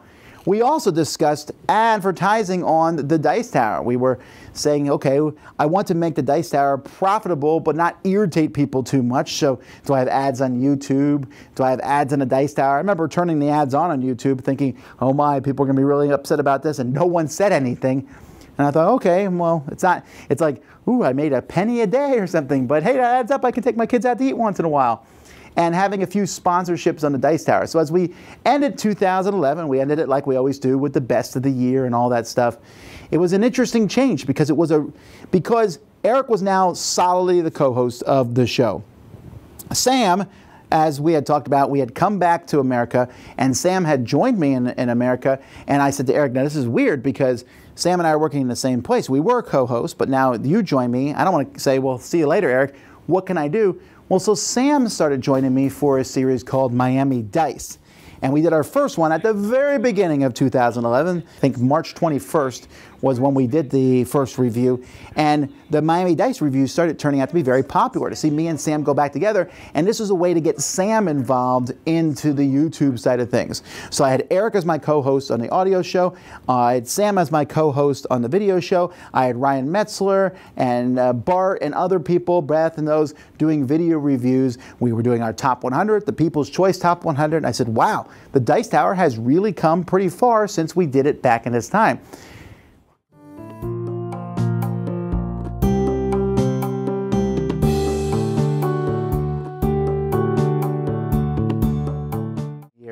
But in 2012, I remember starting the year off, and remember 2011, Jack had died, and a lot of things had changed, and I really jumped into the Dice Tower and worked as hard as I could, looking at making it perhaps a full-time job, kind of. That was like a dream, right? Just maybe having fun with it. But as time went by, I was getting more and more dissatisfied with school, teaching at school. I always loved teaching. Teaching was a great thing. I still think teaching is fantastic. But I was getting discouraged with all the paperwork and the bureaucracy and everything that was going on. And I just wanted to spend more time doing the reviews. But is this even possible? Well, for a while, I kind of put it out of my head. Meanwhile, another opportunity presented itself. And that was what was Kickstarter. I talked about Kickstarter last time. Kickstarter had become a big thing. Well, my first Kickstarter preview was Dark Horse, and they paid me some piddly amount, but I did a paid preview, and I started doing a few paid previews as time went by, and I was like, oh, this is a way to get some income for the Dice Tower. And because I was a little frustrated with everything else going on, I felt that life was very full, I said, okay, here's what I'm going to have to do. I'm going to have to either pull back from the Dice Tower and really cut down time on this because it's taking away from the family a little bit, or I'm going to go full-time Dice Tower. But is that possible? I mentioned this to my wife, and she was like, I don't know. I said, well, let me think about it. Meanwhile, this time, me and Steve Avery were still playtesting the game that we had designed together, Capo, and we finally came up with a name for it, Nothing Personal, after some time. And when I was at TotalCon, we got invited back, yay! I showed it off to different publishers, and one of the publishers I showed it to was Dan Yarrington from Game Salute. He was interested in it. In fact, several publishers told me they were interested in the game, which made me feel pretty good, like, hey, these different publishers would like this game. I felt good about that. And for a moment, me and Steve had actually just thought about, should we kickstart it on our own? Now, if I could go back in time, I'd be like, whoosh, do not kickstart it on your own, Vassal. But at the time, I thought about it, and I was like, no, I don't really want to be a publisher. It was a wise choice to not kickstart it. So we went with Game Salute, and they started working on the game, and the game was not going to be published until the following year, 2013, but we started working on that. And at the same time, I was working with my game group. So when I showed up into Miami, the Miami area, there was a game group involved. This game group was around a store, Sunshine Adventure Gaming Store. This was not a good gaming store. And unless you think I'm casting shade on a current store, this store is out of business, it's gone. But at the time, it was really the only store that was around. And there were complaints about this store all the time. In fact, we started meeting at another place on different times. We started meeting at on the Miami College campus. And I remember one time I said, all right, let's all get together and let's talk about this. And we did, and it turned into a big complaint section about the store. And finally we said, listen, let's just start our own game group. Let's look for other places to game and things. So we picked a committee of people, which I was on, and that committee got together, and it took us like the first meeting just to come up with a name for the game group, which we never followed through on. I think it was Hurricane Gamers or whatever. You know, we never followed through on that, and that kind of fiddled away. But one of the reasons I was doing this, I was like, hey, let's start a little game convention here in Miami. And as time went by, the game convention, we were having a hard time figuring out what to do, and I said, you know what, I'm just going to do it on my own. I'm going to do the Dice Tower convention here in Miami. And someone said, well, there's this guy starting a game convention in Orlando. Maybe you should talk to him. So I emailed Patrick Havert, and he said, yeah, I'm starting this game convention up here. And I said, hey, you want to join forces? I don't really want to do all the logistical stuff, but I'd love to do some sort of convention. And he said, sure. And I said, okay, just so you know, I'm going to call it Dice Tower Con for fun. And the next thing I knew, it was actually called Dice Tower Convention. And that was exciting. Hey, a convention, it was a small convention. We put out the word. People said, oh, we're going to show up. Not a lot of people, but people showing up to come and play games with us. And this was also the first time that we ran into Cool Stuff. Cool Stuff was based in Orlando, Florida, and we met them there because they were selling games at the convention. You could go into, there was a hotel room that you went into, and that was the store for Cool Stuff. And so people went and did that, and I met Cool Stuff, and they said, would you like to work with us? And I said, well, I have a really good relationship with Fun Again, but Fun Again's not really paying me any money. We just get free games from them once in a while. And Cool Stuff said, well, we'll make a better deal with you. And they told me, I told Fun Again said, we'll do that. So I said, all right, sorry, Cool Stuff, but I really like Fun Again, and I don't like leaving people. You know, I like working with people, so we kept working with Fun Again at this time. So this was exciting. We had this convention coming up in July, and this was a new thing for the Dice Tower. And I was doing Kickstarter previews, so I said, all right, let me do these numbers here. I can do Kickstarter previews. I talked to Game Salute and said, is there something I can do for you? I emailed different people all over the place, said, is there ways that you can make money on your own? Maybe I can write articles for magazines. Maybe I can do this. The YouTube is bringing in like $50, $100 a month. You know, maybe that will work or whatever. And so I put all these numbers together. I said, Laura, I think we could do this. If we tighten the belt, it's going to be tough, but I think we can pull it off. I'm still working part-time for the church as a youth pastor there. So if that's okay, we can do this. And she said, if that's what will make you happy, I'm okay with it. What a nice lady. And so I had to announce early because in school, they need to know quickly if you're going to be coming back to teach the following year so you can find another one. So I announced it both to the school and to the public. Well, the public support was overwhelming. I said, one of the things, if you like it, maybe you might want to buy one of our little dice towers or donate to the show. And some people donate, and I said, okay, that's not a ton, but we'll make it work. The school was less enthusiastic about me leaving, but that is what it was. I said, Sam, I'm leaving, sorry. Have fun teaching here. Maybe someday when the dice tower is big, I'll be able to hire other people, but I doubt that. Maybe I'll be back crawling here in a year working for the school. And so I announced this full time, and then right around the same time that I announced I was going full time, an event came that changed board gaming videos, and that was Tabletop Show. Will Wheaton. The first tabletop show was Small World. It was March 30th, 2012, and it was huge. Now you might say, were you jealous of tabletop? Well, a little. I wouldn't mind getting those millions of views. But the fact is that millions of views, hundreds of thousands of people watched tabletop, and they did a whole series throughout 2012 into 2013 and 14 and such. And those people, they watched them, and there was only a few shows, right? So they said, oh, I need to find more about board games. And you can see a direct correlation between that and the Dice Tower channel going up in views. So there's all that going on. Also, I decided to start Dice Tower News. I started a weekly show. I said, okay, I'm going full time. What am I going to do? I can get a lot more reviews done. I have so much free time. And now I'm going to get these reviews done. I'm going to get a lot more reviews. And I did get a lot more reviews done, but I need to do other things. So I started a weekly show basically called Dice Tower News, where on Dice Tower News, I just talked about the news of the week and things that were going on this week. This show is the show that would eventually morph into Board Game Breakfast. And I also was working part-time for Game Salute, working for the Game Bugle, their news site. So I would hunt down news articles and find things and put them up on that site and working with them. And I also started another little podcast called Showdown that I think I recorded one episode of with somebody where they would argue with me about one of the games I liked or didn't like. And I thought that'd be interesting, but it didn't click. I started another podcast called Dice Steeple about Christians and board gaming. And that one did go well. That was with Sam Healy and Mark Jackson, but it was very intermittent and it kind of faded for a while. And just a few years ago, I handed the reins of that over to Dan King and Sam Healy, and now they're running it fine.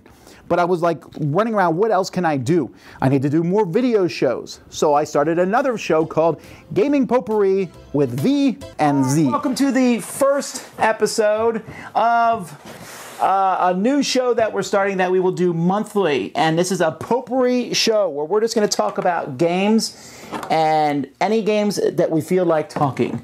Except the only requirement that we have is that we both know them. You might know me, I'm Tom Vassell. Of course, if you watch the other 1,500 videos on this channel. And you probably don't know me because I haven't done any videos. My name is Z. How you folks doing? Z is from South Florida and is been here a long time. See, I had Z Garcia. He had shown up in an earlier video, and he was funny. I met Z. He was fun to game with. He was knowledgeable about games. When you talk to Z, he knows about games. He stays up to date with all the different things going on. Was fun, and he had such a good camera presence. I mean, was teaching drama at the time, and so I thought bringing him on, this would be an exciting thing. And it was. The name was dumb. All right, Gaming Potpourri with V and Z. Who thought that one up? But having him on the show brought yet another local person that I could interact with. I was already interacting with Sam on Miami Dice and Melody, and now having Z gave me another person. And I was also super excited because we passed 10 million views on the channel in 2012. We're at 138 as of me recording this. So, but at the time, I was like, this is phenomenal. 10 million views. We were only getting 400,000 views a month, which again, it was really iffy for me to step out full time with, but we did it. Well, also during this time, my wife got pregnant again, and this time it was a daughter. We named her Sunny. And that was exciting because, after Jack, everyone in the Vassell family was anxious to see a baby. Sunny passed away 2 months before she was supposed to be born. My wife has had miscarriages before, but this one felt even more real because Sunny was about to be born. Sunny, in fact, died around the same age that Jack was when he was born. And so this was a little, another devastating thing to the family. Again, the gaming community was very supportive of this. And I said, all right, we're just going to keep going here. And what else can we do? What can we do to keep things moving with the Dice Tower? I got to stay solvent. I got to keep this going so I can take this as my dream job. I never expected this to become a full-time job, but what can I do?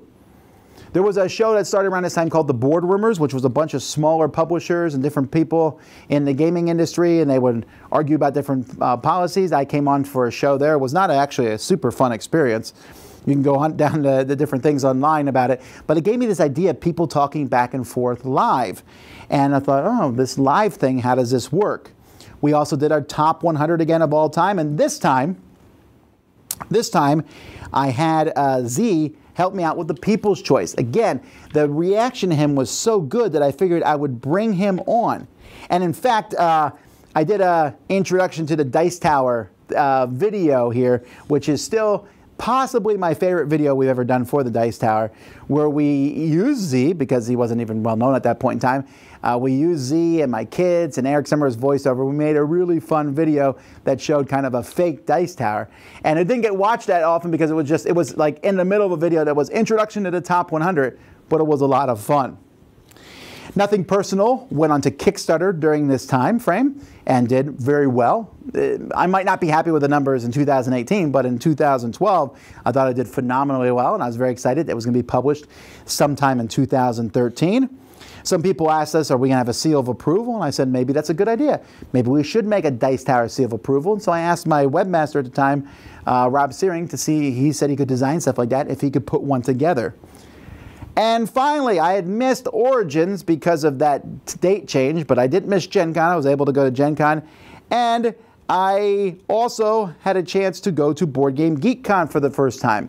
So I had my own little convention, Dice Tower Con, and Board Game Geek Con, and that was really exciting. And at Board Game Geek Con, I remember distinctly that year, I put on a show there. And it was a live show where we had 30 guests on. I said, you have 2 minutes each. Come on, talk for 2 minutes. Then the next person, 2 minutes. And it was an interesting idea. And what it did was I thought, I want to do something different. This started the idea of us going to conventions and taking each convention and making the show that we did at that convention different than other ones, tuning it toward that convention. And I've still tried to do that, where I'm going to have different things at conventions. We also started at DicetowerAudio.com, where I started putting some of the audio for the videos that we did. And the show was growing more. Now, I was pretty happy with where we were at. We were surviving. It was not easy. You know, my wife and I sometimes like, where is the money going to come from this month? But we made it work, but barely. But I was looking for something else to do where we could make it so that I didn't have to like sit around every month and worry and scrape for money. And the answer for that actually came from something I'd already been working with, and that is Kickstarter. We'll talk.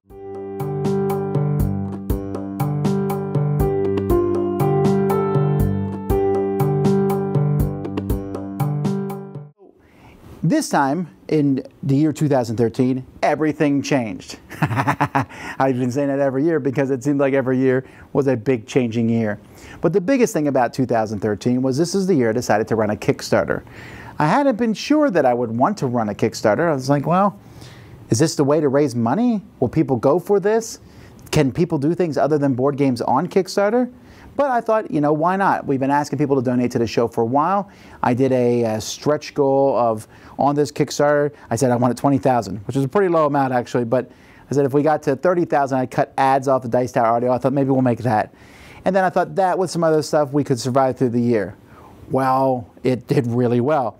Companies gave me promos, I made some custom dice towers, and the Kickstarter ended up raising over $60,000, which just blew my mind and was so exciting because I had been living like in agony each month. Do I have enough money to survive this month? Now, this was not only just enough money for me to survive over the course of the year, but now I could put some money into the dice tower and get better equipment and things like that.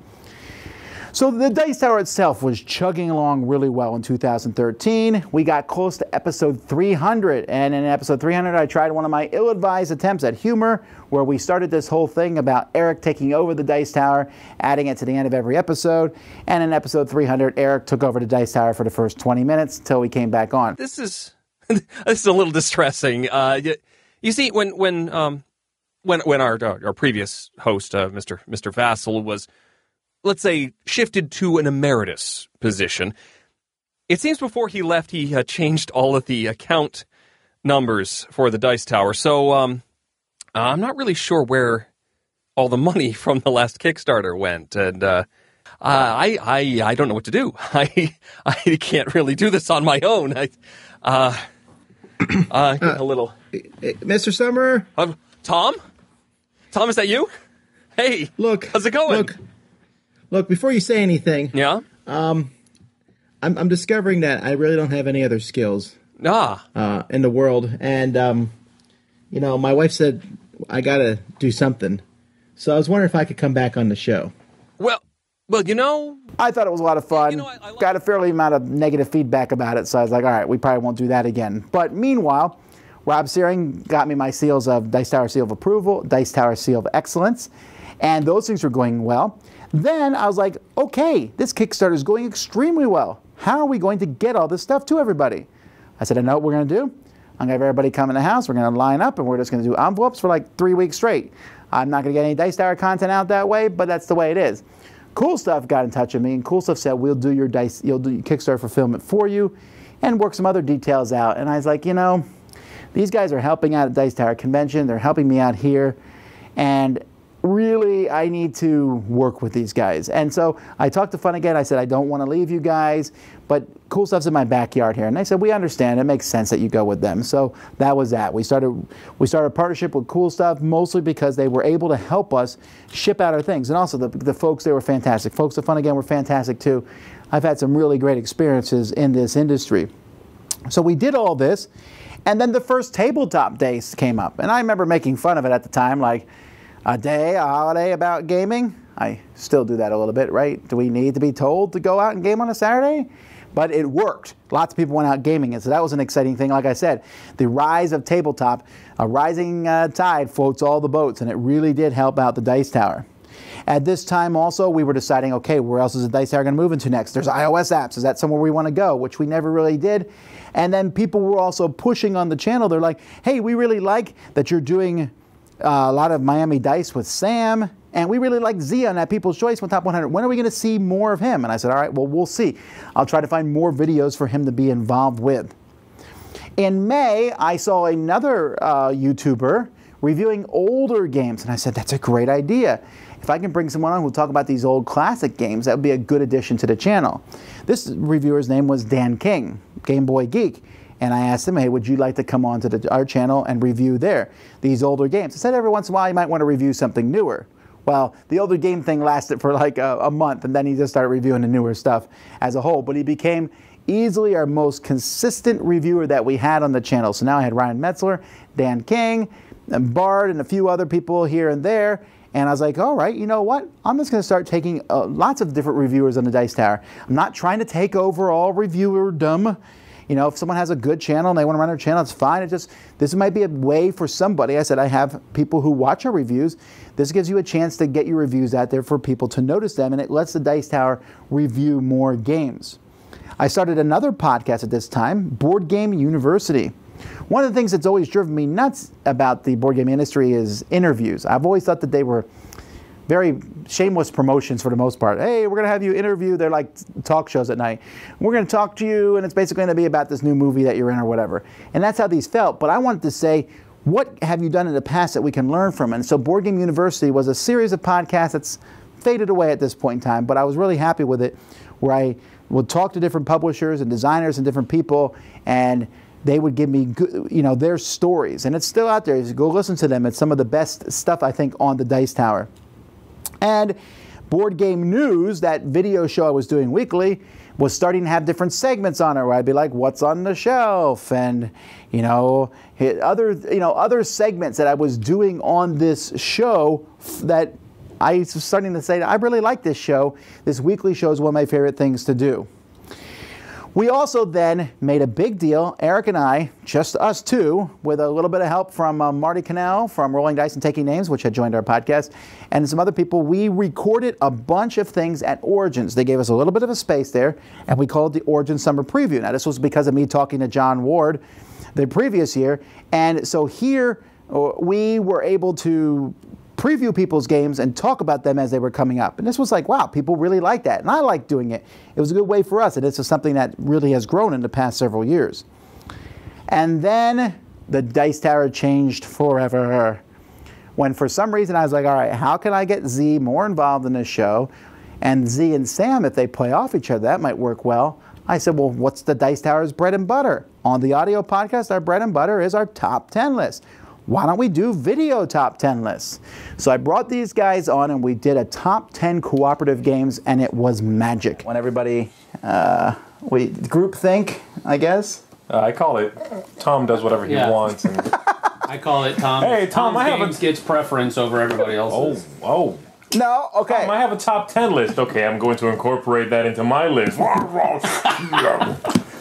In fact, one of the ones we did, top 10 essential games every gamer should have, went over 1 million views. Blew my mind. I mean, just the previous year I'd been excited that we had 10 million views total. And our top 10 lists have, ever since this point, been our most consistent and best videos that we do. And it just worked out. People have tried to mimic this and do it in different shows, and there's good reason to do that. Top 10s and top 5s. People like watching them. They're interesting. There's always something going on. But the interplay between Sam, me, and Z just worked. I don't think I could replicate that. I could try. Maybe it would work, but it just worked, and people really liked that. And I was glad that I always try new things, and I'm glad that that new thing worked.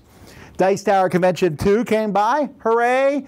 It doubled in size, essentially. In fact, we moved to a new hotel. We moved to the Doubletree over by SeaWorld. It was exciting. Most of the people came the first year, seemed to come back along with other people. And I was like, well, I wonder where this convention will be in a few years. I had hoped that we could easily get 1,000, maybe 2,000. And as time has come by, we saw that happened.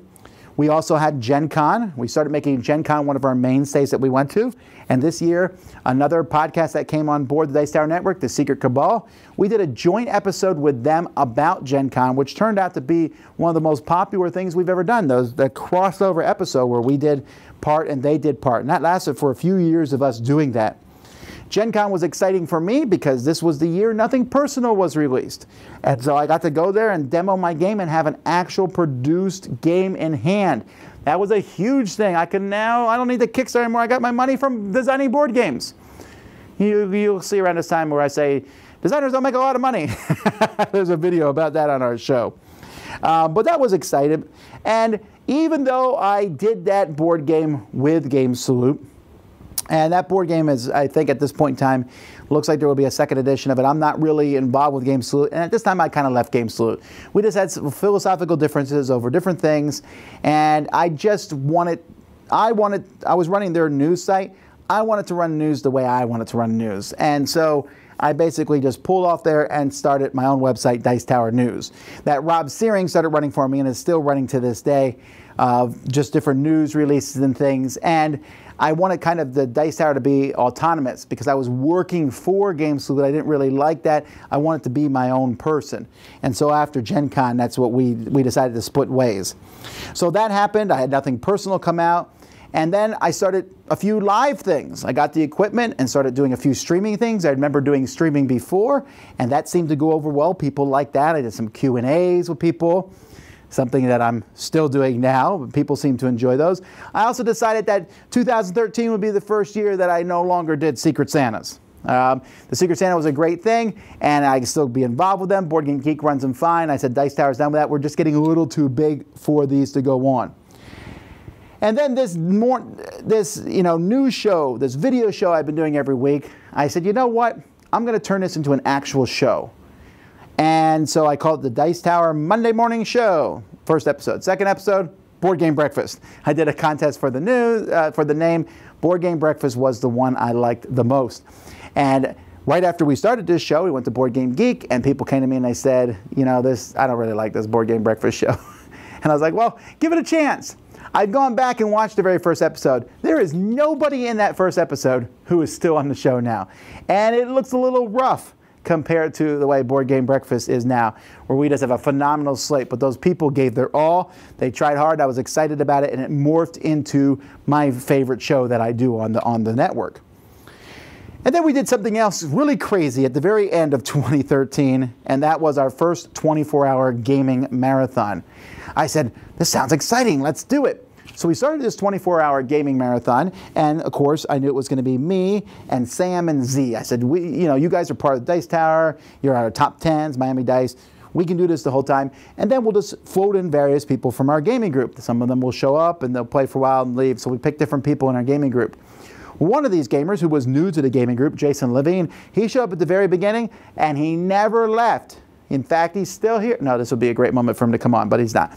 But he was just so excited to be there and so involved, and he certainly made that a very interesting 24-hour marathon, but he also became heavily entrenched. And we also realized just how popular this live gaming stuff was, because people really ate that up. And it was a great time, a fun time, exhausting as all get out.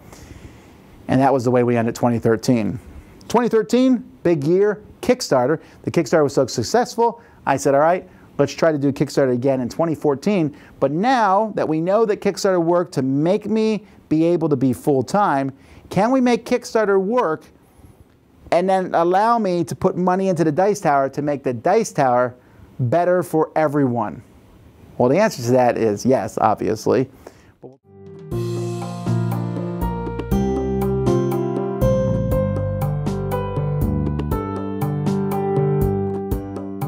Again, and we're starting in this particular episode in the year 2014. Just a way to catch us up on this series. It's if you want to know how Dice Tower got to where it is. For me, it's fun to take a look down nostalgia lane. So last time I did this, I talked a little bit about the end of 2013, the very end of 2013.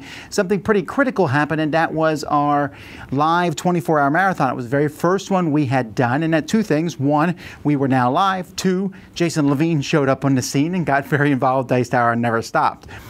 But as we started going into 2014, that live marathon got me thinking about live stuff, and live, it was not the easiest thing, still is not the easiest thing to do. They're making live streaming gets easier all the time, but it was always a difficult thing.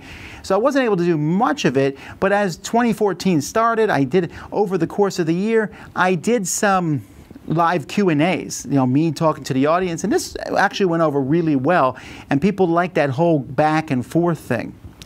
Also, as 2014 started, Board Game Breakfast became more and more popular as the year went by. As I said, when I first started this, people were like, I don't know about this show.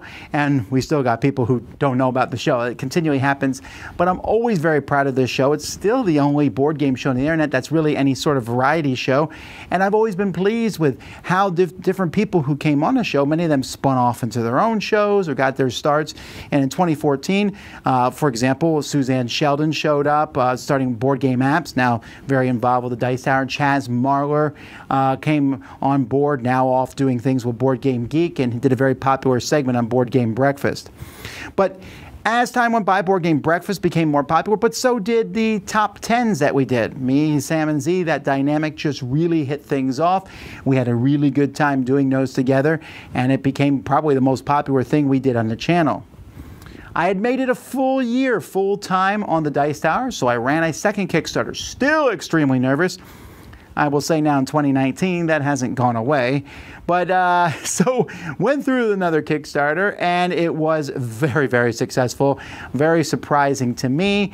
And it allowed me to do something that I've been meaning to do, which was to move into a new house so that I could have a dedicated area for the Dice Tower. Now, I did have a dedicated area for the Dice Tower in my previous house, which was a converted garage.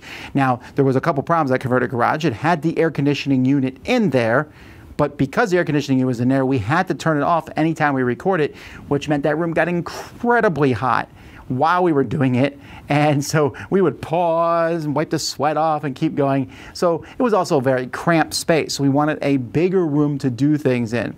So because of the Kickstarter, I was able to move into a larger house where I was able to take one of the rooms and turn it into an office of sorts. In fact, I'm still in that house today. We went in, we built Cowlix bookshelves. I never had Cowlix bookshelves before. We built a whole big giant desk and just set everything up. I got new supplies, and here here I am now, full-time Dice Tower with my full-time office. I'm ready to go. And we made some videos on how to unpack bookcases and a video of me moving all the boxes. You know, it was a lot of interesting things along there. Somewhere in here, I did a live Q&A. I talked about those, which became my 3,000th video. It's kind of 3,000 seems so long ago now. At that point in time, we weren't doing nearly as many videos a week as we do now, but that's still a lot. So this Kickstarter that we did was a big thing. It helped the move. It was season 10 of the Dice Tower, although it's technically the second year of me doing it full time. Also around this time, Dice Tower Con was becoming bigger as we prepared for Dice Tower Con. It was starting to become a bigger thing. When I first got involved with Dice Tower Con, it was kind of a lark, like, yeah, we'll be involved with that, but Dice Tower Con became more of something that we became involved with and became a bigger part of our year. My last child, Jimmy, was born in this year. Jimmy was a bit of a surprise to everyone involved, including the doctors. But we really were blessed by that, and we're glad to have him on board. It's weird that he's 5 years old now. But this was a really big deal because we moved, I think, 2 days after he was born. It was really close, and it just, the way everything worked out, I'm running back and forth, you know, and a lot of things went down. I'm trying to keep the Dice Tower running, and people were like, take a month off, and I'm like, sure, but I have a hard time doing such things. So because Jimmy was born and because we moved and stuff, for the first time in a while, I skipped TotalCon. I had been going to TotalCon. 2014, I didn't go. But this was a really important TotalCon for me because this had already happened at Origins, but this started cementing the fact that, hey, Tom, you don't need to be everywhere. You don't need to do everything. And the Dice Tower isn't necessarily just you. Now, in a sense, it really was. The Dice Tower was me. I was doing the videos. I had people helping me, Sam and Z on the video thing, and of course my co-host Eric Summerer. But I didn't need to be everywhere. And in fact, I didn't go to TotalCon, and Eric did a show there and did everything fine there. And then Gamma trade show came up, and I wasn't able to go there either. So Eric and Dan King covered that for me. Now, there was some problems. It was a very busy convention, a lot going on, and we learned a lot from them going there that we were able to go next year and do a better job. But it helped me like look at all these things and go, okay, I don't necessarily need to be everywhere and do everything. At this time, I was also trying other things out. You know, what can I do? Dice Tower Showdown was a podcast I had started. It kind of went throughout the course of 2014, and that's since have faded away. There was a lot of work trying to find people who were for something and who were against something and getting them together and argue it out. It was a much cooler idea in my head than it came about. I thought the idea of a cool debate between people would be interesting, but finding people who, A, were on both sides of a subject and very strongly opinionated, and B, could articulate those, was not as easy as I thought. Then we had some interesting things that happened throughout the course of the year. One of them was a big misstep on my part, which kind of shaped how I took the Dice Tower in the future, and that was a game called Myth. Myth was a big miniature style game with a big rule book, and I remember getting the game in the mail, looking at the rule book and going, oh, this rule book's huge. And the designer said, I will fly down and teach you the game. And we said, that is an amazing thing. Sure, come teach us the game. And the designer did, and we taught it, and we reviewed it. And in my review, I did not mention that the rulebook was very difficult to comprehend because I didn't need the rulebook had been taught by the designer. Because I didn't say that, people rightfully were very upset about that, and it taught me very quickly that, hey, you need to focus on these things. You need to keep an eye on this sort of thing. You're working with designers, you're working with publishers, but you need to focus on these things. And so for the most part, I don't have designers teach me their games. If they do teach me their games, it's usually like a paid preview or something now.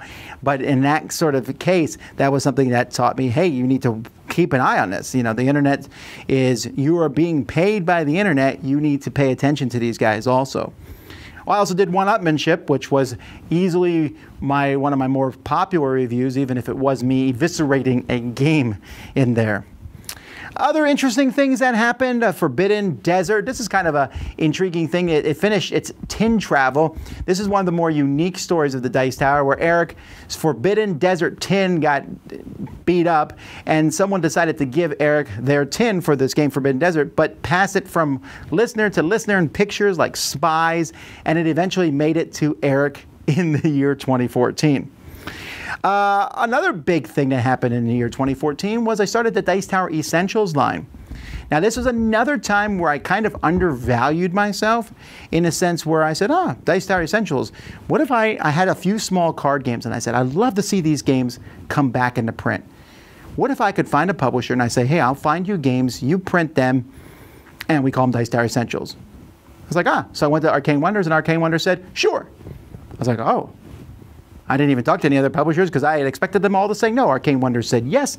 All right, there we go. I brought them a few games. They were very interested in Robin Hood, which turned into Sheriff of Nottingham, which did not, which came out around this time. I mean, I had put the wheels in motion long prior to this, but the Dice Tower Essentials line came in. Now, Sheriff of Nottingham was and remains to this day the most popular of this line, but many popular games came out from the Dice Tower Essentials line as time went by. I also flew out to LA this year. We went out to play with Will Wheaton and Rich Summer, and me and Jason went out there. He had won some auction, and so we went out there and played games with them, and I was able to see culture in different parts of the world. Another thing I want to mention is I finally did start going to conventions as the year went by. I went to Origins and we had a Dice Tower dinner. Now, this is kind of a fascinating thing of yesteryear. We started doing these, and we started doing them at the very beginning. We would go to a convention, we're like, hey, you want to meet up with us? Go have a Dice Tower dinner. And I remember like the very first one, 6 people showed up, then it was 20, then 30. This particular one, there were, 100 people who showed up at these things. And if I'm doing my math correctly, 2014 was the last year we had a big one where everybody came because we realized they were just too big. We love to eat with you all, but there's way too many people. So, this was also the year, besides Origins, was my first time I went to CMON or CMON, School Me or Not Con, where I went there and I was not knowing what to expect. I didn't know much about this company. This company is a pretty big deal nowadays, but at the time they were doing mostly miniature games. But I remember at this convention, I was able to see things that were coming out in the future and say, I was like, some of these games look really interesting. Arcadia Quest and, there's these foreboding of things to come. And so I was really glad to have gone to that. As the time went by, this year, when Gen Con came by, Gen Con, I had not been going to it many years at all, but now I was like, Gen Con's a big deal. I got to go to Gen Con. And covering Gen Con by yourself can be a difficult thing. So this particular Gen Con, I decided I don't remember how it worked out exactly, but Z Garcia was able to come with me to go to Gen Con. Fantastic. So I brought Z with me to Gen Con, and we were able to do it. We did some preview videos for Gen Con, which turned out to be extremely popular, and it's something we still do now where we do preview videos before conventions come. And at the convention itself, me and Z, we ran like a corner of a booth there, and some other people came in, and it was like, wow, we were so impressed with the number of people who stopped by at the booth. And it was also a lot of fun for me working with Z Garcia at that point in time. Another thing we did this year was before we went, me and Eric decided to do a crossover podcast with the Secret Cabal for Gen Con, and that turned out to be one of the most popular things that we had done podcast-wise. We did it for a few years, and then we kind of split off, and now we're doing our own things for Gen Con, but this was very popular. We also, I started kind of like a hangout show where I did the hangout thing, the Google Hangout, and I realized pretty quickly that even though there were a lot of these shows on the internet, I wasn't quite happy with how they turned out. The problem with Google Hangout, and we do a bit of a Google Hangout show now, we do Dice Tower Tonight, Eric and Crystal run that, but the problem is when you have a group of people like that, there are various quality from the different cameras, people talking over each other, someone has slow internet, someone's feedback, and there was a lot of these shows on the internet at this point in time. I felt like they were a little more rambly and discombobulated than I would like them to be for me, and so this was kind of an experiment that I kind of put on hold, and even still we haven't completely returned to it. Now, Gen Con itself, like I said, we had the little booth there, but this year itself was still probably my favorite single show the Dice Tower has ever done. And it's weird to think that this is back in 2014, almost 5 years ago. In the Kickstarter, I said, if we get enough money, one of our stretch goals was we'll do a show at Gen Con. I said we might even do singing there. This had been like a one-off because I know Eric can sing, I know how to read music, and I said, maybe we'll do a singing show. And people were like, no. I was like, yeah, maybe. And so I said to Eric and Z, they were the two people going with me who were like the hosts, and I said, all right, let's each do a song. And we did, and when they found out, the Engel Scenes did a song, and Steve Bonagor decided to do a song, and it was just kind of magical. It was just a fantastic show. It was not great production. You can watch the recordings of it on the internet. They're not fantastic, but it just, I can't tell you, as I go through the Dice Tower thing, that was a moment that just felt magical. It was just fantastic. The fans who came were into it. It wasn't a huge hall, it wasn't a small hall. It was just right, felt cozy. I loved that show. Another stretch goal from the Kickstarter that we did over the course of this year were Sam, Z, and Dan King did their top 100 lists. They got their own theme music and everything. And as time was by, I like working with these guys. These guys are really bringing a lot to the Dice Tower, and they were at this point in time kind of unofficial co-hosts of the show. I went to Essen this year, and so Essen, and Z also went to Essen. Now, I didn't bring Z to Essen. He managed to go a different way, but we still kind of got together. We did an unofficial meetup at Fitzpatrick's where we went around and talked to people. I'd go sit at one table, talk to people, then move to another table, and we were surprised. We didn't have a booth at Essen, but just the feedback and the people we ran into at Essen that year were really cool, and it was a pretty neat show as time went by. In 2014, I decided on a personal level that I was going to stop doing Kickstarter previews for a very long slew of reasons, but for the most part, they were becoming a burden on me to do these previews. Previews were one of the things that I had initially started to help raise money for the Dice Tower, but as time went by, the Kickstarter kind of covered that, and I said I'd rather much be doing reviews. Also, somewhere in 2014, the gavel showed up. Now, this is not the same gavel that I have now. It was a wooden gavel that I had as part of a trophy that I had won at Origins. And I went to Essen, and they had a gavel there that came with a game. And I was like, yes, how can I use this gavel with the Dice Tower? And people have been on me and on me and on me to say if a game was good or bad, and I said, okay, fine. I'll say if a game is approved or excellent. We'll make seals for these games to see if they're approved or excellent, and I'll do this at the end of my review. And even though I still think you should put stock in the review rather than that single thing at the end, it was something that was popular, but I made it my own, of course, by hitting pieces with the hammer.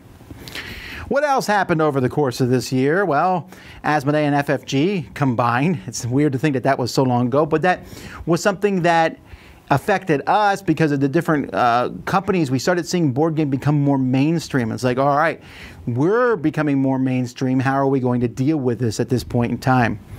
We did a live show at Board Game Geek Con. Eric Herman came.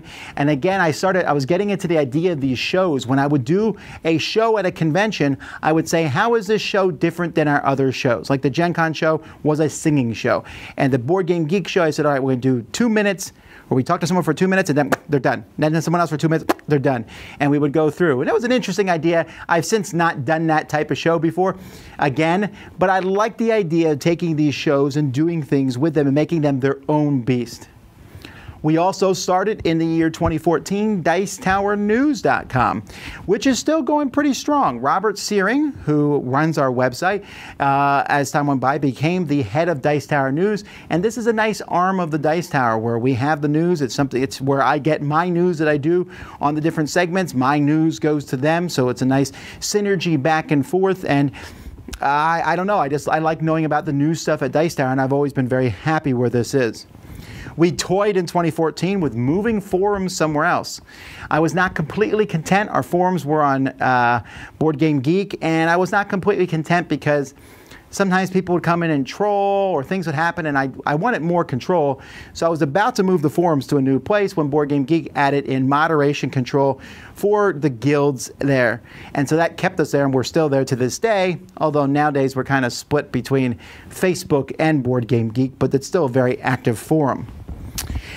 Another thing that happened in 2014 was we started a little podcast called Dice Tower Next Gen. You never heard of it? Well, it didn't last very long. It was Melody, and so we put out the call for co-hosts that were her age, and so she had other teenagers, and we called in, and I just getting everyone's schedules together and then putting the editing on me and the onus of all that, it just didn't happen more than a few episodes. But it was a neat thing, and we met some of those kids as the years went by.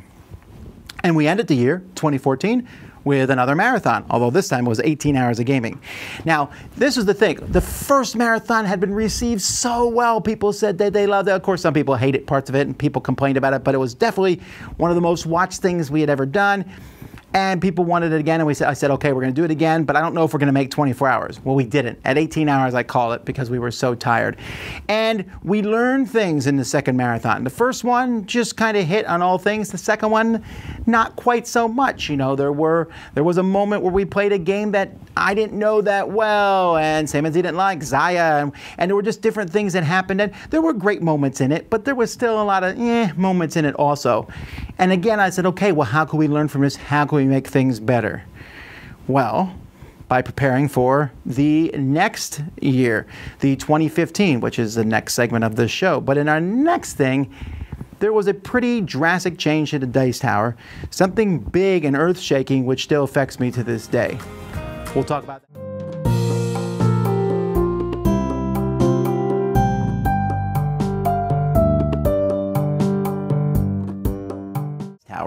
Today we're going back to the year 2015, oh so long ago. And 2015 was a really big year for the Dice Tower because everything changed dramatically, and it all started at the beginning of the year. See, at the beginning of the year I ran my Kickstarter. This was the third time I'd done a Kickstarter. But at this point, I was starting to feel a little overwhelmed with doing everything for the Kickstarter. Now, don't get me wrong. I had an army of volunteers who helped out do a lot of things. I had a great co-host on Dice Tower, Eric Summer, who helped do a lot of things. But I just was kind of like, well, man, there's so many videos, so much to do here. And I didn't want, I know this is going to sound odd, but I didn't want to be rich off the Dice Tower. I felt like, okay, so much money had come in the previous year, and I had used that money for the Dice Tower and help get a bigger area to record it and all that. But I wanted to do more. I wanted to be able to help other people get involved in the industry. And so I already had a lot of people who were helping out on the channel. One of those people was Z Garcia. And Z had been teaching at the time. He was a drama teacher. And for whatever reason, budget cuts and all, they weren't able to bring him back on. And so he came to me and said, if you know anyone who's looking for, to hire, let me know. I said, sure. And I was thinking, well, that would really work well. Would he want to do it, though, And so I went and talked to him, and I said, hey, what do you think? We'll make it a stretch goal of the Dice Tower. And he was very interested in that. And so we did. We had him as a stretch goal and said, the Dice Tower will no longer be a one-person thing. We're going to bring on someone else, Z Garcia. And the response to that was extremely positive. In fact, we made I thought, one of the funniest videos when Z first came on board, when we hit that stretch goal. And overall, it changed the dynamic of the Dice Tower so much.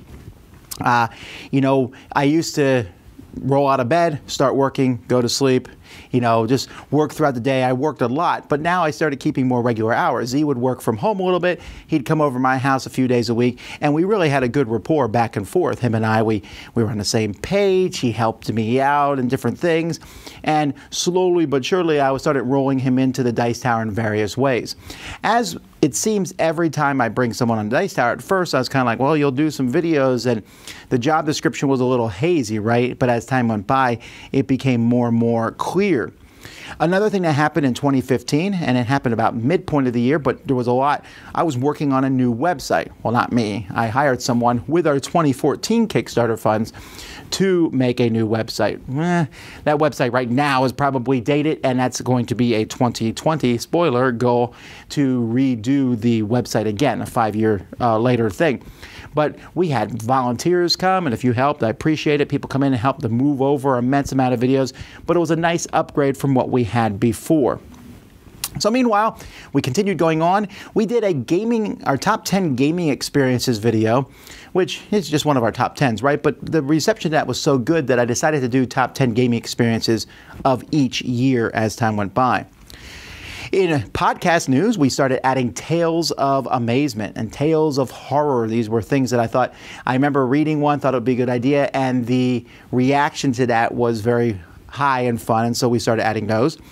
Eric went and did TotalCon again without me since I had missed it the previous year because of Jimmy being born.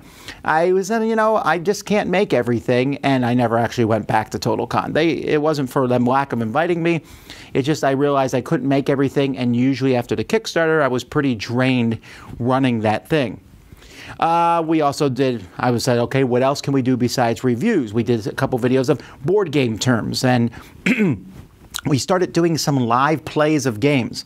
Again, I kept having this vision of we can do live things. Live was hard. It still was hard in 2015. It's still a pain in the neck. Still problems with the internet, but we were able to pull this off better and better. Z started a show. One of the things I was trying to figure out something for him to do. I said, why don't you do a antithesis show, a board game breakfast, something where we can almost even have a war between our two different groups. And so he started something called Board Game Blender. On the audio podcast of things, we had been doing an enhanced podcast. So enhanced podcast is now in 2019, it's a thing of the past. But at the time, you could listen to a podcast, you could record an enhanced podcast where you look at it and you could see pictures about the thing you were talking about, and you could click next and jump around in the podcast. It was great. It was a ton of work to put those together. And over 2015, we phased those out because A, ton of work, B, not a lot of downloads, and C, Apple stopped supporting them. But they were fun while they lasted. Now, this year, 2015, was a year where we decided to have a major presence at the Gamma Trade Show. I had sent Dan and Eric in 2014, and it was kind of a mess. Not on their fault. They did a great job, but just running back and forth and doing interviews and things. In 2015, I worked with Gamma, got a room, we set up, and we tried to stream live from the show itself. This had been something that John Ward, the president of Gamma at the time, was saying, we need to do this. I said, it's going to be a pain to do.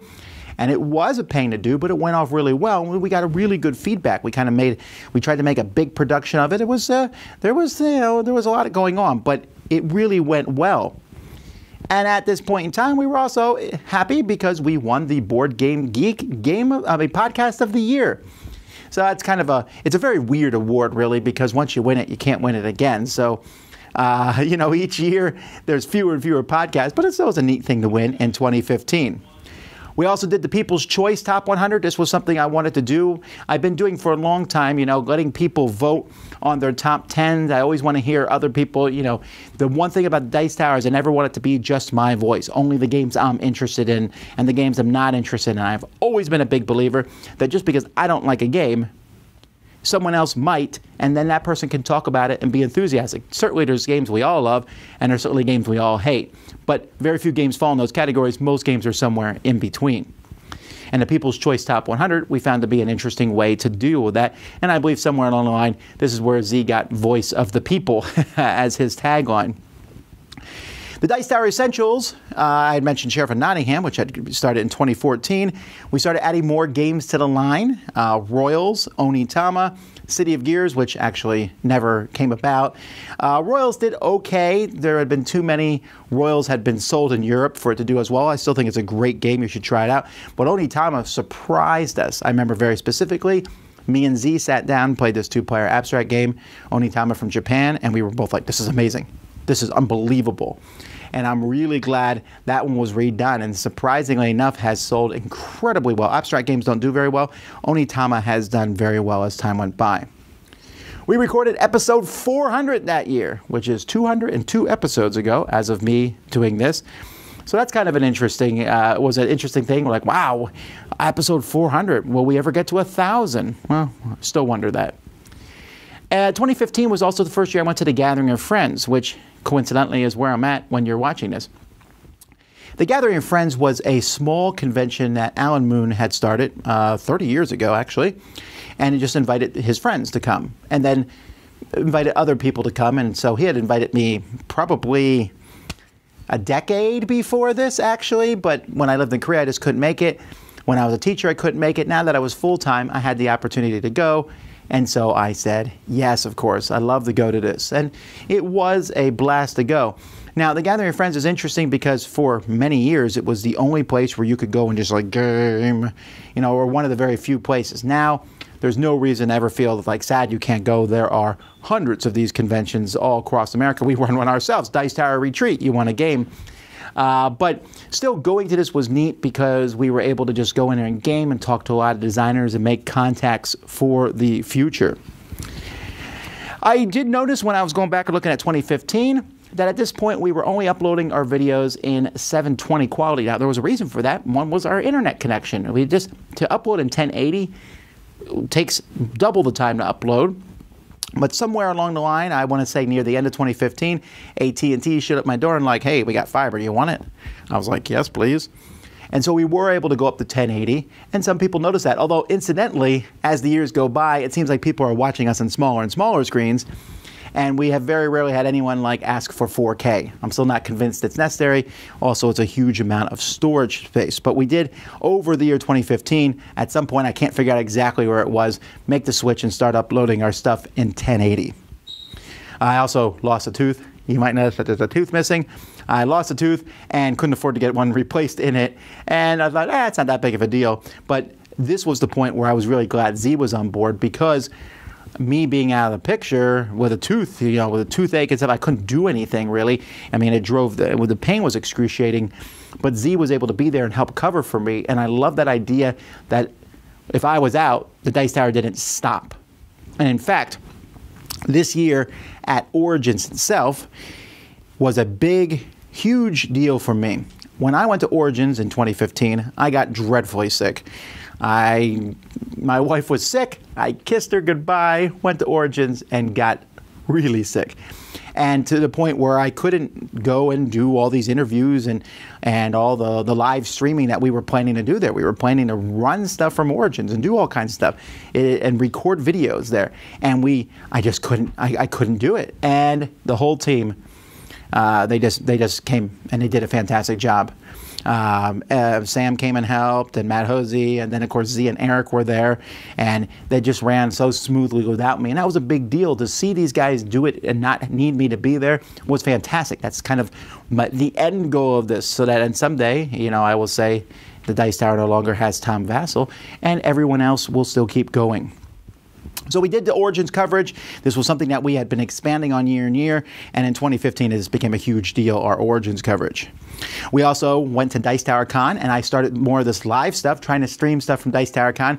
If you go look at the Dice Tower Con from 2015, was not the best of quality, but it was something that we were trying to do, and even trying to get some audience participation, not from the folks there, but from the people on the internet. Now, as time has gone by, I have put more of an emphasis on the people actually at the convention. I feel like they're the ones who came.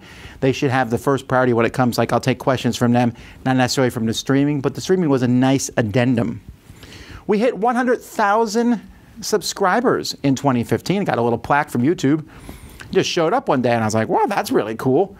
I get my next plaque at 1 million subscribers, and I think I'm going to do that in 2030, maybe? It's a long time, but it was still a really neat thing. For Board Game Breakfast, it was zooming along, of course. At this point, no one was asking me to shut the show down, contributors coming in and out. One of the things that we did this year that was a lot of fun is that Holly would, whenever I do Dice Tower Productions, Holly would come behind me and dance with a mask. Someone had contacted me from a company that makes masks. They were going to do some board game masks, and they wanted to know if I wanted to be involved with that, and I said I would love that.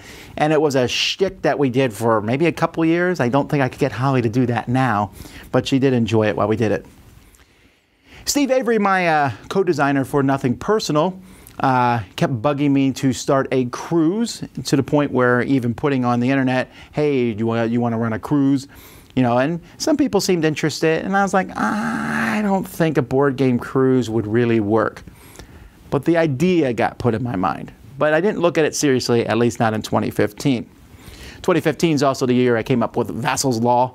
This was just something on a podcast where someone said, what's your law? And I was like, So I made something up, but then I kind of refined it to the point where Vassall's Law, very briefly, where I said, if a game is truly great, it will be reprinted. Of course, that's an extremely modifiable thing, right?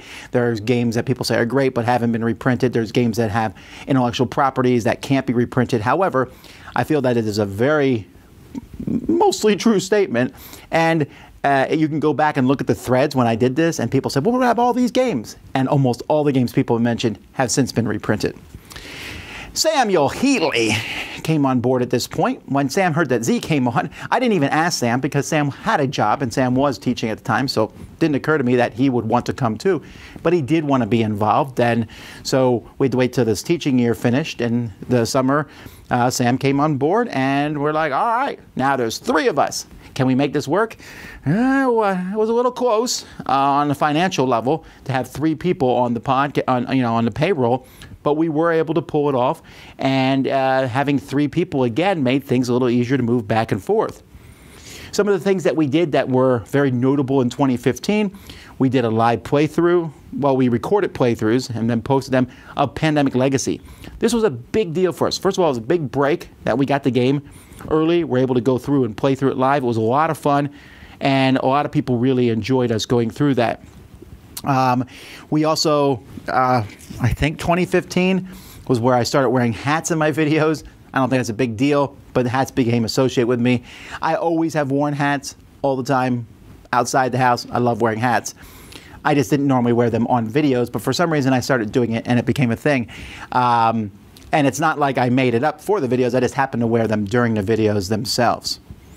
Now, we had some of our contributors who were very involved with Dice Tower leave the Dice Tower in 2015. Dan King and Bart, the chief, both went and started their own channels. These were very amicable. They both wanted to go and start their own things. And I don't want to hold people back. I couldn't afford to hire them, to bring them onto the Dice Tower full time. So they went and did their own things. Dan still, well, they both have their channels, both still doing all kinds of things. And I've always been a little proud of this sort of thing. Like someone comes on the Dice Tower, makes a name for themselves, go out and start their own channel. That's just a cool thing. And I'm glad that that was able to happen. Essen, this was the second year that we had gone to Essen and had a presence. We had a little booth at this Essen. Sam wasn't able to make this one, but me and Z were at Essen, and there was a lot of stuff going on, and it was a lot of fun, but it was a lot of work. We also did the first and only live board game breakfast at Board Game Geek. Again, it wasn't streamed live, but we did it live in front of people and had different contributors come up, and that was fun. We did a playthrough of Time Stories, just like we had done Pandemic Legacy. And in 2015, I started a new video series called Week in Review, where I would go back over the previous week and say, here's all the reviews I did, and here's what I think of those games. This is something that I still think a lot of people like because you can go through and see, real quick thoughts on the different games, and then go watch the full review.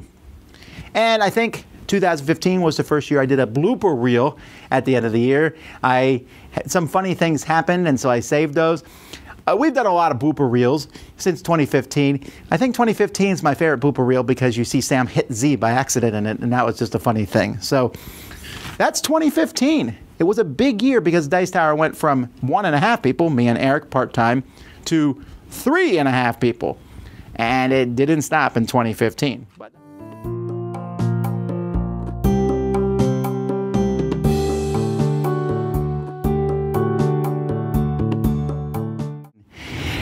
and, I keep saying in these, and this was the year that changed Dice Tower, but this year was a pretty big year for me. And I'll explain why at the end, what happened, something kind of changed in my head in 2016, but we'll come back to that. Let's go to the beginning of the year. And as with most years, our years began now with a big giant Kickstarter. So here I am, I have Sam and Z working full time for me, and I'm like, okay, where can we go from here? So one of the things that we did, it was kind of short-lived, but we brought Chaz Marler on as a part-time contributor. And one of the things I was like, how can we make this bigger? What can we make better? And I was myself getting exhausted. I was editing top 10s and Board Game Breakfast and Week in Review and all my videos. And I said, we need a video editor. But we can only get a video editor if we reach a certain level of funding. And oh my goodness. We've run many Kickstarters over the course of the years. This was by far our best one. It went astoundingly well. The reactions that people had to getting the stuff in it was really high. It was our biggest jump from year to year, and we're so glad because we were able to get a video editor. So one of the things we did, we had run a marathon near the end of the year. We ran another marathon, brought Eric Summerer in to do this marathon, and so that was a lot of fun. And so the year started off, woo! well, not really, but so I mentioned that Dan King and Bart had both left the show, did their own channels. Well, hot on their heels here, we lost one of our most conducive contributors. Nick from Board Game Brawl had been with us for a while, but we had a fairly severe difference of opinion. It just basically came down to, I want to run a family-friendly show. And so he was the first person that I kind of asked to leave the show, and actually has been the last person asked to leave the show. But that kind of caused some, but we like Nick. Then we brought Suzanne in to cover for him, and Suzanne to take over the Kickstarter news segment, and there was some resistance to that. But for the most part, everyone, they took it in stride, but it was the beginning of things happening that year. So remember, if you watched the last year, I talked that I had the idea of the Dice Tower Cruise put in my head, and now Jason Levine showed up and said, you got to do the Dice Tower Cruise. And I said, I don't know if I want to do a Dice Tower Cruise. He's like, well, let's just go look at the ship. So he dragged me up, looked at the ship, and I was pretty impressed. Not to mention, me and my family had taken a vacation on a cruise ship back in 2015, and it was unbelievably amazing. And I said, yeah, I guess we could do a cruise. I have all this free time here on the ship. This seems like a pretty neat thing. And so we started setting that up, not knowing how big. Jason was like, we'll do the whole ship. I said, well, let's wait and see where it ends up. Let's see if anyone is interested in coming. And then Z went to the hospital. So a bunch of things compounded. Z went to the hospital, fairly serious thing, but he was out of commission for several weeks. But fortunately, that managed to pass, and we came back. I decided this time that Board Game University was being a big strain on my resources. It's one of the things I'm most proud of doing, this audio podcast where I interviewed people but talked about the past. I think there's some really good stuff there, but it was kind of really draining on us. So I was like, all right, let's go. We're going to make things exciting. What can we do this year that's different and exciting? All right, Tom versus the internet. So that worked pretty well, starting to do some more live stuff where I would play against the internet. Not super useful because there's that lag between me and the internet, but we tried that out. And then we're like, all right, these marathons, people love these marathons. Let's do more of them. So at the beginning of the year, right before Gamma, we brought in Richard Ham, to do a marathon. Jason showed up, and it was a good marathon for the most part, although it certainly has one of the most memorable moments in any of our live marathons where Jason looked like he combusted in the middle, but it was all fake. You have to go watch that to see what's going on there. It was a little crazy. But at that marathon, that was the first anyone saw of Derek Porter. So when I went and said I'm going to get a video editor, we did hit that stretch goal. Huzzah! And lots of people applied for the position, and this really put me in a quandary. See, with Z and Sam, when I hired them, they were known quantities. Hiring a video editor, I'm hiring someone completely unknown. There were lots of different people asking for the position and wanting to come in. They all seemed good. I never hired anyone like that before in my life, so it took a while, and we settled on Derek. So when Derek, he wanted to come in, check out the area, and he came in during the live marathon, I said, here's your chance. So here we are all, us and Jason and Rado and Derek, and we're all cramped in my one room here trying to do this live feed, moving the tables. It was really a pain, but we managed to pull it off. But I remember thinking, man, I would love it if we had our own space rather than being stuck in that room. And around this time, I started really, really, really hating live stuff. There was a thread on Board Game Geek where someone said the Dice Tower needs a higher rules editor because here are the mistakes you made in Pandemic Legacy.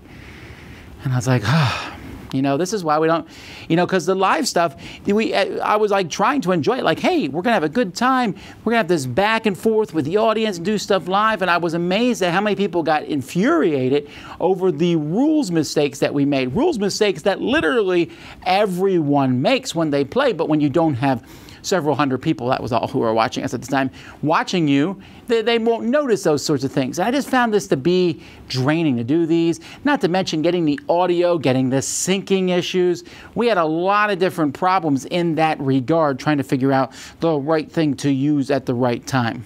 Now, I'll get back to that, come back in 2017, and we fixed that. But this live stuff was draining on me, but then we went to Gamma. So the Gamma Trade Show, we've gone before, we did some live stuff, but this time we went in, we took multiple computers, we took a whole team of people, we were ready, we said, okay, we're going to be, we're doing this, and then they said, hey, we're sticking you in this room, and we're going to draw a curtain across it, and Board Game Geeks in the other half. And I said, oh, are you serious? Because that seems really bad to have us both in the same room, and you'll hear the other people talking, and they're like, no, that's what you get. I was like, all right, here we are. We had been at Gamma for a while, and I wasn't really keen on like having, I mean, I like Board Game Geek a lot, but it just seemed like we were doing the same thing in the same place. I said, we got to do something different.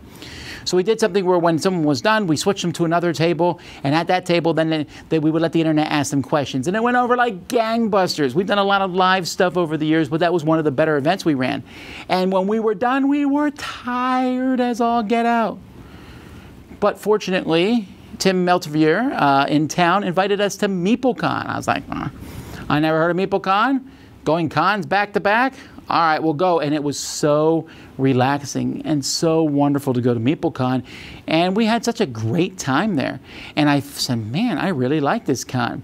And at the time, the people running the con were like, you like it? Would you like it to be Dice Tower West? And I was like, oh, no. One con is enough. Thank you very much. Yeah, so after Gamma MeepleCon, we came back. I started doing top 10s. I did top 10s when Rado came in. I did a couple with him, and Rodney Smith came in for a live play, and I did some with him. And so that went well. I put up Dice Tower FAQ at this point, a Board Game Geek list where I answered people's questions because I was doing lots of Q&As, and I was getting tired of answering the same questions over and over again. It's interesting, I haven't updated. I mean, I've added a few things at FAQ over the years, but I probably should update it at some point because it's now been 3 years. And then we got invited to the UK Games Expo. Oh, okay. That's neat. I've never been to England before. And we went, and it was marvelous. It was a great time. Me and Sam went over to UK Games Expo. We had a really good time. I didn't know what to expect, but it instantly became one of my favorite conventions that we went to.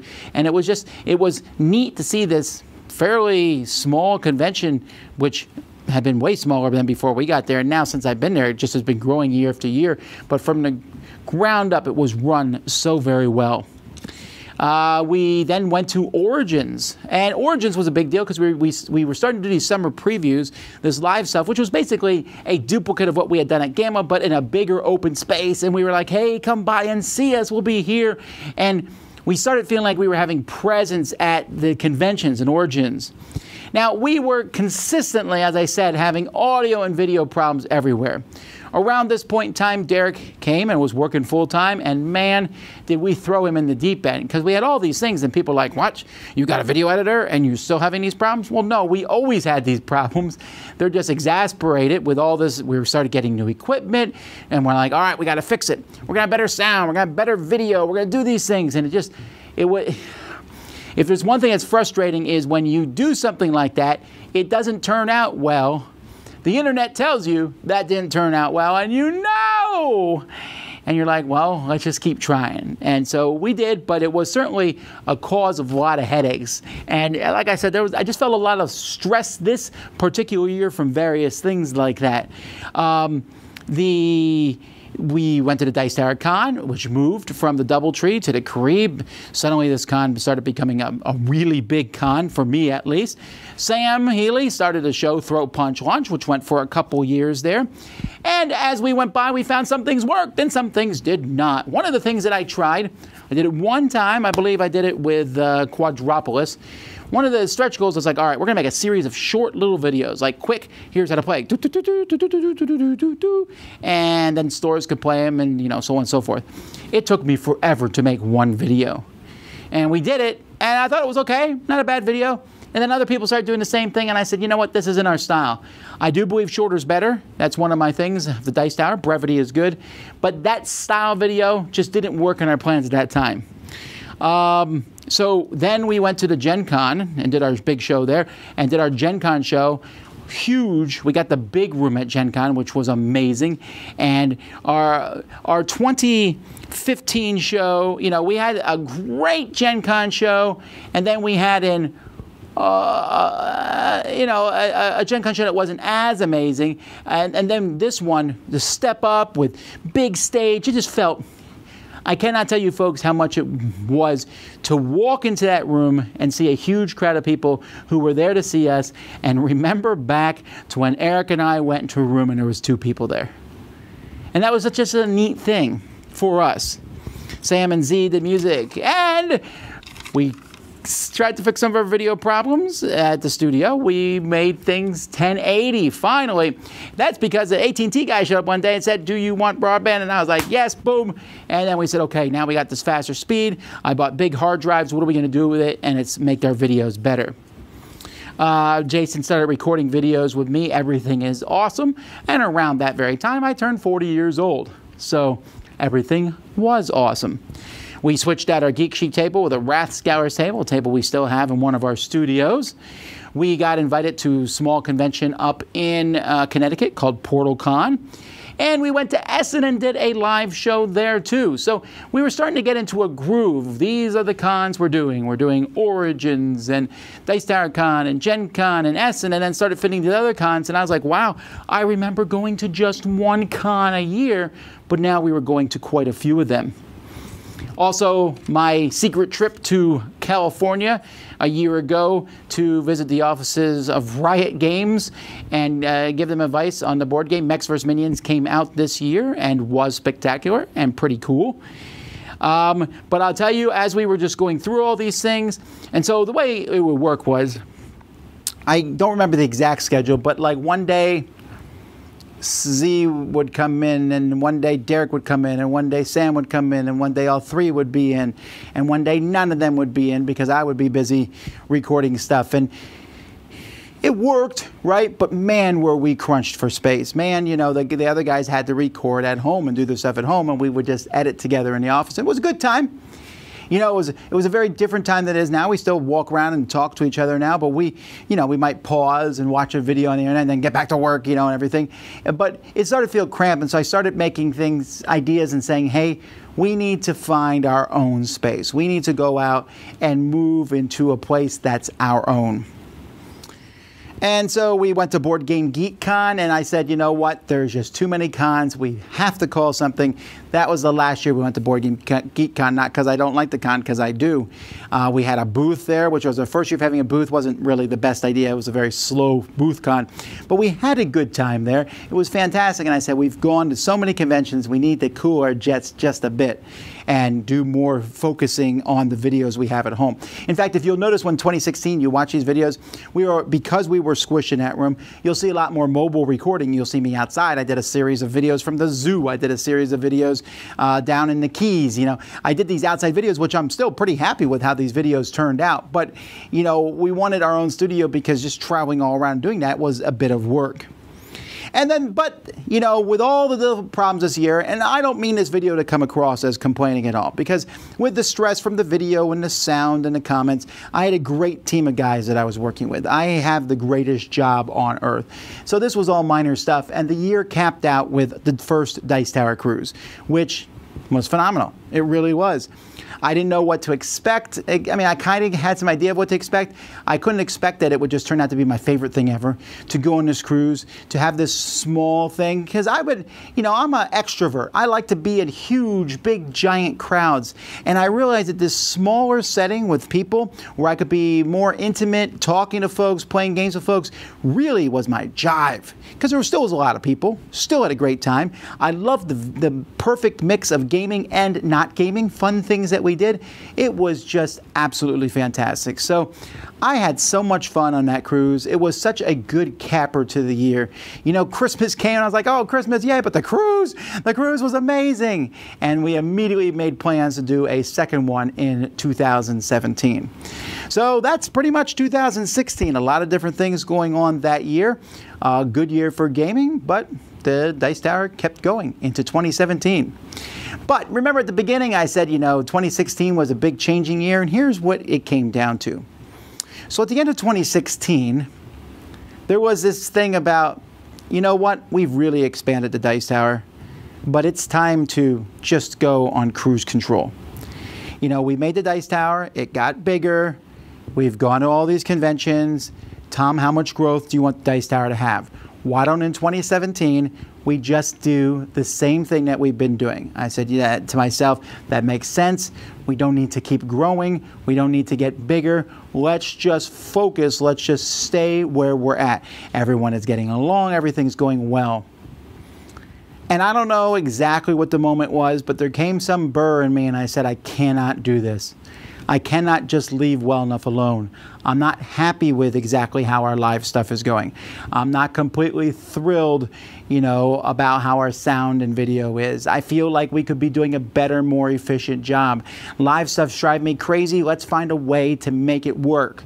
Let's make the Dice Tower bigger and better, not just one of those two. And that was the mindset I went into 2017 with. I was like, all right, now we're going to see things change. And then I decided to say goodbye to Kickstarter. What? We'll talk about that next.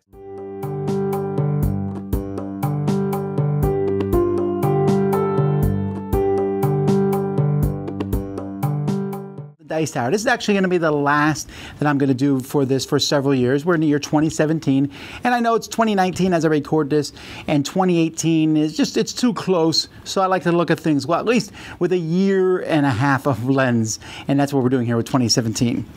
2017 is a pretty big change for the Dice Tower. A lot of different things happened in 2017. It was definitely a tumultuous year. I know I've said it about several of the years has gone by, but the first thing was our Kickstarter, except no Kickstarter. So I had been approached from someone from Indiegogo, and they had pushed me to go to Indiegogo. They went overboard, bending backwards. What can we do? How can we get you an Indiegogo?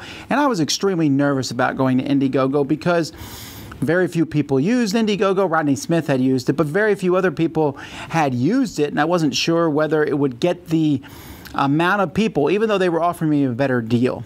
Well, we ran our Indiegogo campaign, and it succeeded. It wasn't like amazing, but it did succeed. It did well. It wasn't like the phenomenal, humongous push we had seen in 2016. You'll notice we didn't go back to Indiegogo because they changed a couple things. I mean, one of the big reasons to go to Indiegogo was you could use PayPal, but they changed that halfway through our campaign. And honestly, just Indiegogo nowadays, when I do when I look for projects that I might back, I don't even look at Indiegogo. But it was the thing we tried, and it was super scary because I put all my eggs in that one basket, and for the whole Dice Tower team. So we were glad when it happened.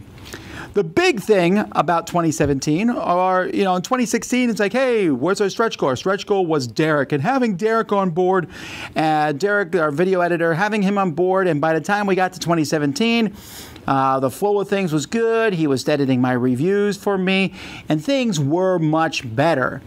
But as I said, we were cramped, and I wanted to move, so we made one of our stretch goals in that campaign to get our own studio space. I was very excited about that, and people seemed to be too.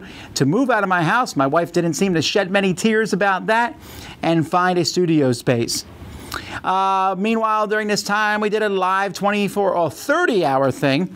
In fact, it went so well that we did another one later on. And what we did is, I knew the 24-hour things were exhausting, so what I did was we all went up to Cool Stuff.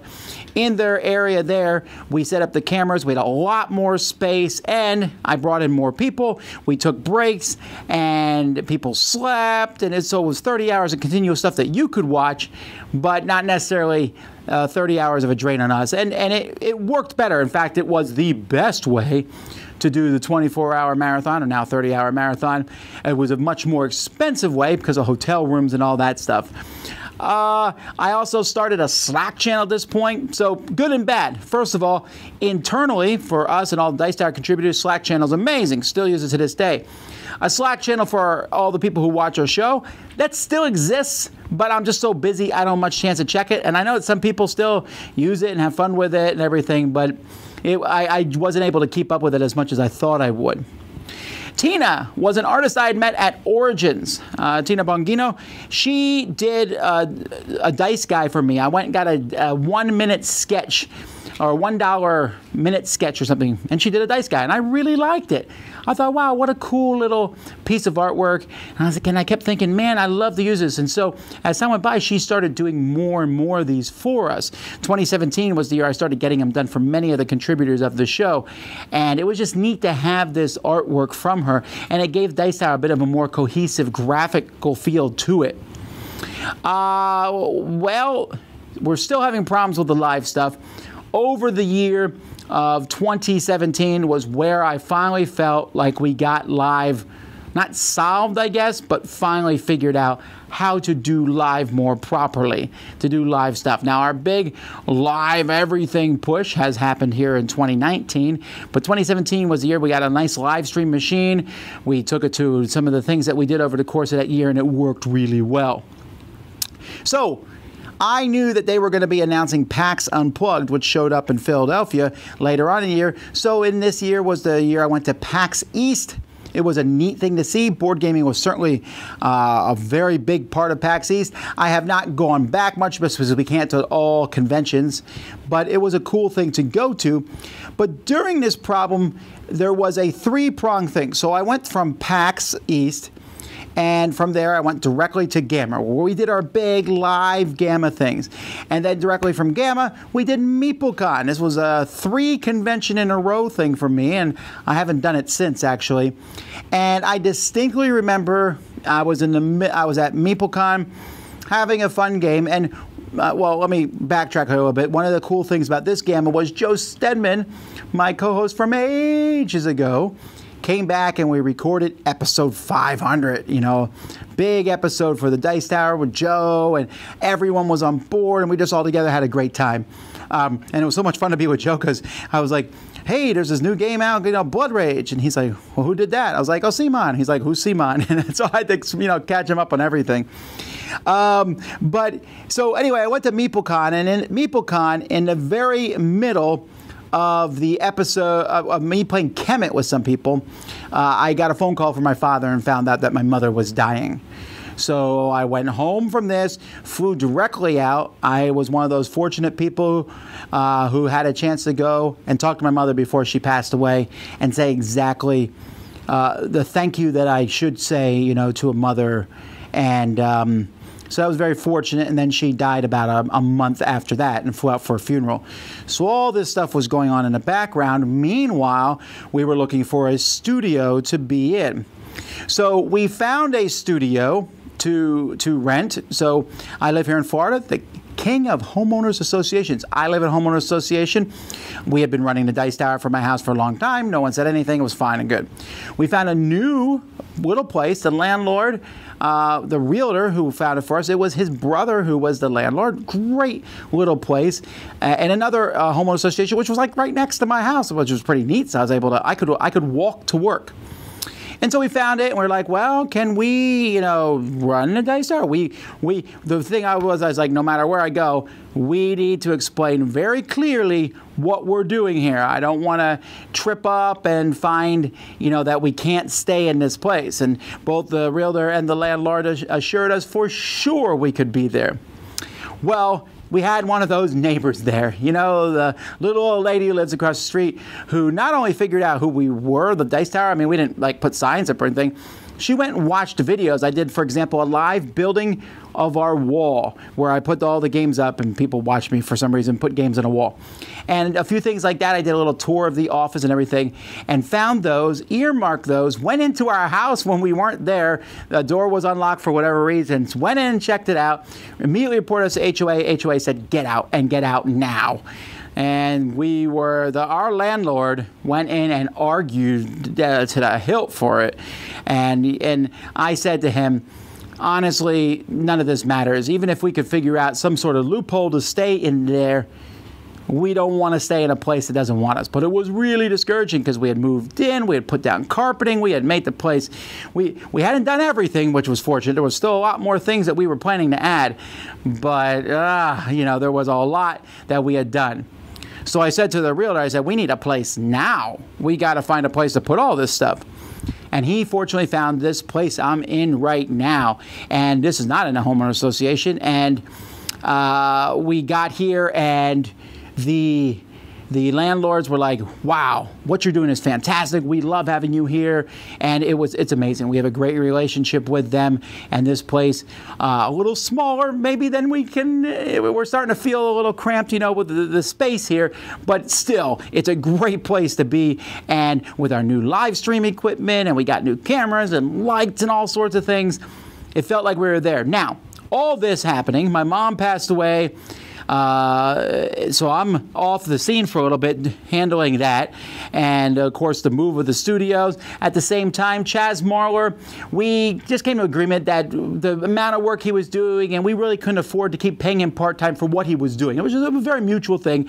And then there was threads where people were saying, hey, what's happening in Dice Tower? It looks like everything's falling apart. And I was like, oh, no, it's not falling apart. In fact, it's getting better, and we're excited. But it was a fairly low point for me personally on that level. But, hey, everything kind of rebounded there. And I want to give a really nice shout-out to Richard Ham here, because I got a phone. We were, at this point in time, we were occasionally having guests on the Dice Tower. In fact, that was a big thing we had announced in Dice Tower episode 500. We had lots of contributors to our show, and I said, you know what? I'm tired of always doing the same thing. If there's one thing you'll learn watching the Dice Tower is I might do things over and over and over and over and over and over again, but as time goes by, I'm going to change things. I'm always experimenting and trying new things. Sometimes it doesn't work. Slack group. Sometimes it doesn't happen very long, the little short videos. But sometimes it's something that takes off, and I'm always wanting to try new things, for good or for ill. So at episode 500, we had lots of contributors, and I said, Eric, I want to do something new. Let's cut all the contributors to our show, not because they're bad or anything, but because we're kind of duplicating this work on Board Game Breakfast. And some of these contributors, if they want to come over to Board Game Breakfast, they're certainly welcome to do that also. We'll keep Jeff, but we'll make his segment longer, and we'll just do a two-pronged episode where 1 week, you, me, and a guest host will do it, and then we'll do a shorter episode for the off week. And some people liked it a lot, and some people were not huge fans of it. But we invited Richard Ham to do that episode with us, and an hour before he was supposed to come on, I got a phone call from my dad. It said my mom died, and I was in no place to record an episode at that point in time, and Eric and Rado were able to do it without me, and that was a pretty big deal, and so I appreciated that. So all this stuff goes on. Meanwhile, I'm starting up new things that did seem to go well. I started crowd surfing, which, hey, it's still running today. It's a little bit different now than it used to be, but this was a series that people did. I started the Why I Love series. I took several of my favorite games and said, why do I love this game? Here's why. I mean, part of it was Gloomhaven. I want to tell people why I love Gloomhaven so much, but I did it with many of the other older games. We went to UK Games Expo again, and Z came this time. We did a big thing at Origins again, and Joe showed up and he hung out with us. We did a Dice Tower Con, and at Dice Tower Con, I talked to Eric, and I said, Eric, so we're doing this whole guest episode, and one of the things is when I talked to Eric, I said, listen, we're going to have guests on our episode. Let's unofficially kind of feel out. Maybe we'll find a third co-host. We'll find somebody to be a permanent third co-host. That's what we were doing. I didn't announce that. I just was like, see the good reactions. And two of the people who got very good reactions for being our third co-host were both Mandy and Suzanne. And I said, this would be interesting if they did something together. The previous year at Board Game Geek Con, I had them do a video together, and they seemed to have some good rapport. And I said, why not bring them together and see if they're willing to do a podcast? So at Dice Tower Con, we talked to them, and I said, listen, I want to bring you on to the Dice Tower. I'd like to let you be a co-host of the show. You will do 1 week, and we will do the other week. And you'll be full co-host of the Dice Tower, the same as us. I won't mess with your show. It's your show. We'll do our show. But it will still be the Dice Tower. They thought about it for a while, talked, and they agreed to do it. And I said, all right, great. We'll announce this at Gen Con. And I said, everyone, big announcement at Gen Con. So I announced it at Gen Con in our live show. I also announced that the Rules Girl would be joining us. I was surprised by the backlash. Now, a lot of that is on me, because I made it out to be this big deal. Then the announcement was a little muddled, and people thought we were leaving the show and giving up the pie. It was just a very confusing thing. bad Tom Vassell for not announcing this in the best way possible. It didn't help that they weren't at the show, Gen Con themselves, to make the announcement, and that would have just worked out better. Some people didn't want them on the show because there's people who don't like change. Some people, there was all different reasons, and it was a bumpy transition, to be sure, although it has lasted to this day, and things have gotten a lot better. But I really fumbled that announcement. I was so excited about it. But we went on there. Then we came back here. We started other series this year. We did a Back Talk series, me, Sam, and Z, which is still going on. And one of the things that Eric and I started was Dice Tower Tonight. And that was a lot of fun. We did this back and forth video show that we streamed live at night. Although as time went by, I said, I would like another host on this thing, and we brought on Crystal, and at this point in time, Crystal and Eric are doing it on their own. But like I said, I was constantly trying new things. Then, two big things happened back to back. First of all, finally, a hurricane hit. I say finally because hurricanes hit South Florida not as frequently as people think. In fact, it was, I think, 12 years since the last one had hit. Hurricane Irma came through. Now, Hurricane Irma got bigger and bigger and bigger and bigger as it came up towards South Florida. It was supposed to hit Homestead direct, and a huge category storm. So I talked to people who lived there before and said, if you were me, would you get out? And they said, we would. I said, we shall. And we fled. The whole Dice Tower team, we were like, me, Derek, Sam, Z. Everyone just went out. Jason was flown out of the country for his TV station, to the remote TV station. And we all ran up to Orlando, basically, and then the storm hit Homestead, but not very hard at all. It was like a Category 1, and it hit Puerto Rico and some other places much worse. So that was a big thing, and we were scared as all get out. I wasn't necessarily scared for my life, because if the government says get out, I get out, right? I was scared for our stuff, but we survived that one very well, and we appreciate it. And lots of people said nice things about us, but we came back and we were shook up from that. Then Hurricane Vassal hit. So Board Game Breakfast, I think of different things to say in various each week. Tom thinks, and so I decided to talk about local game stores. I was kind of fed up with how bad some stores were, so I talked about that you don't need to frequent a bad local game store. That was the whole gist of what I wanted to say. Well, I recorded that video the same week that Gamma Retail Division had their annual meetings, and they were not pleased. Many local game stores were not pleased. I got some very, very harsh emails.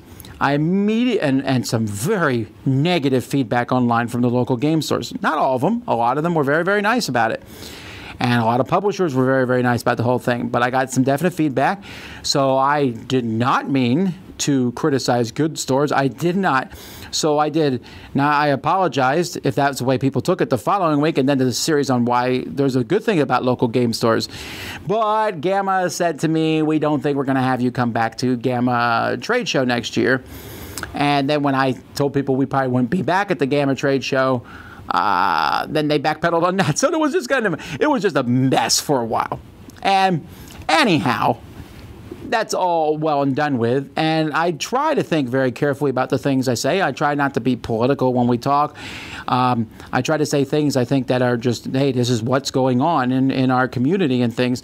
And I still stand by. I think that if a local game store is bad, you shouldn't go there. You shouldn't patronize a store that's bad. Maybe help them become better, but for the most part, I wouldn't go to one. But at the same time, I also learned the value of words, and hey, sometimes things were going to be taken the wrong way, and it was kind of a big thing.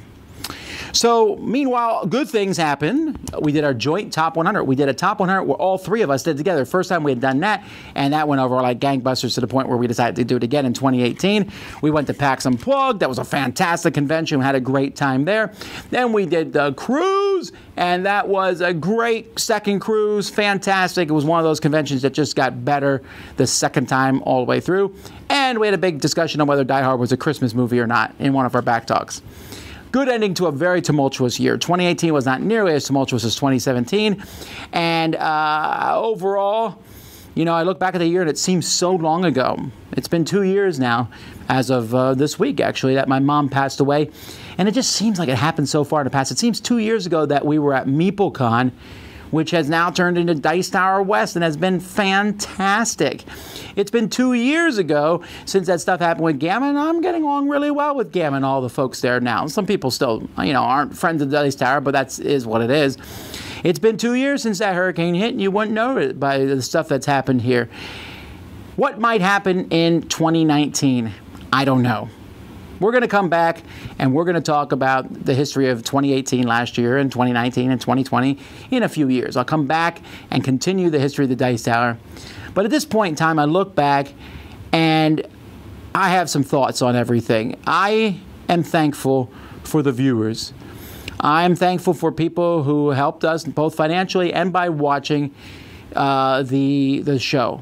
And I look back, and as I've gone through these, I've seen controversies and opinions and people supporting us. I've read some threads, and I was like, wow, I can't believe people were mean like that. And I read threads where I like, wow, people said such fantastic things. I cannot emphasize how much those threads helped us through some of our dark days, where people would say, you know, we ran into Dice Tower at a convention, and they were super nice to us. Or this, just stuff like that is over the top.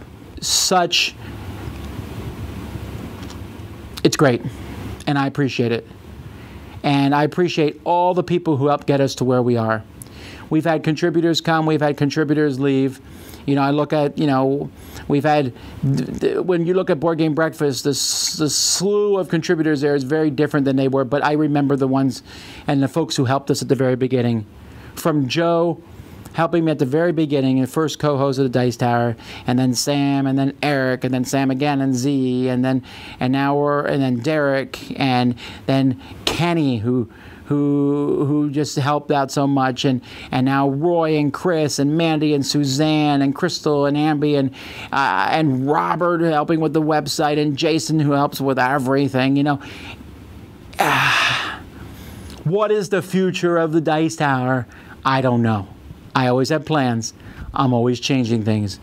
I already have something that's in the works. We're making another big announcement this year about something in the future that people will now speculate on. It's not as big as I'm making it out to be, but there's always going to be new things.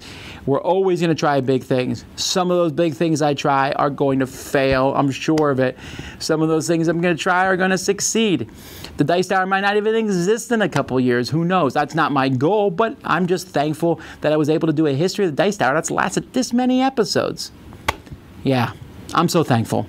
I'm excited about the future, and I'm glad many of you came along for the ride. What's the secret of my success? I wouldn't know. I would say good friends. That seems like the best thing. Hard work has something to do with it, sure. I almost take no days off. Good family, good friends, great support, and a little bit of luck, I suppose. Talent not needed. Thank you, guys. I hope this was interesting for you. Thank you to Chris, who's edited these last several episodes, and of course, Derek, who episode the first half of the series. And thank you all for watching. I'm Tom Vasel. We'll see you next time you're watching History of the Dice Tower.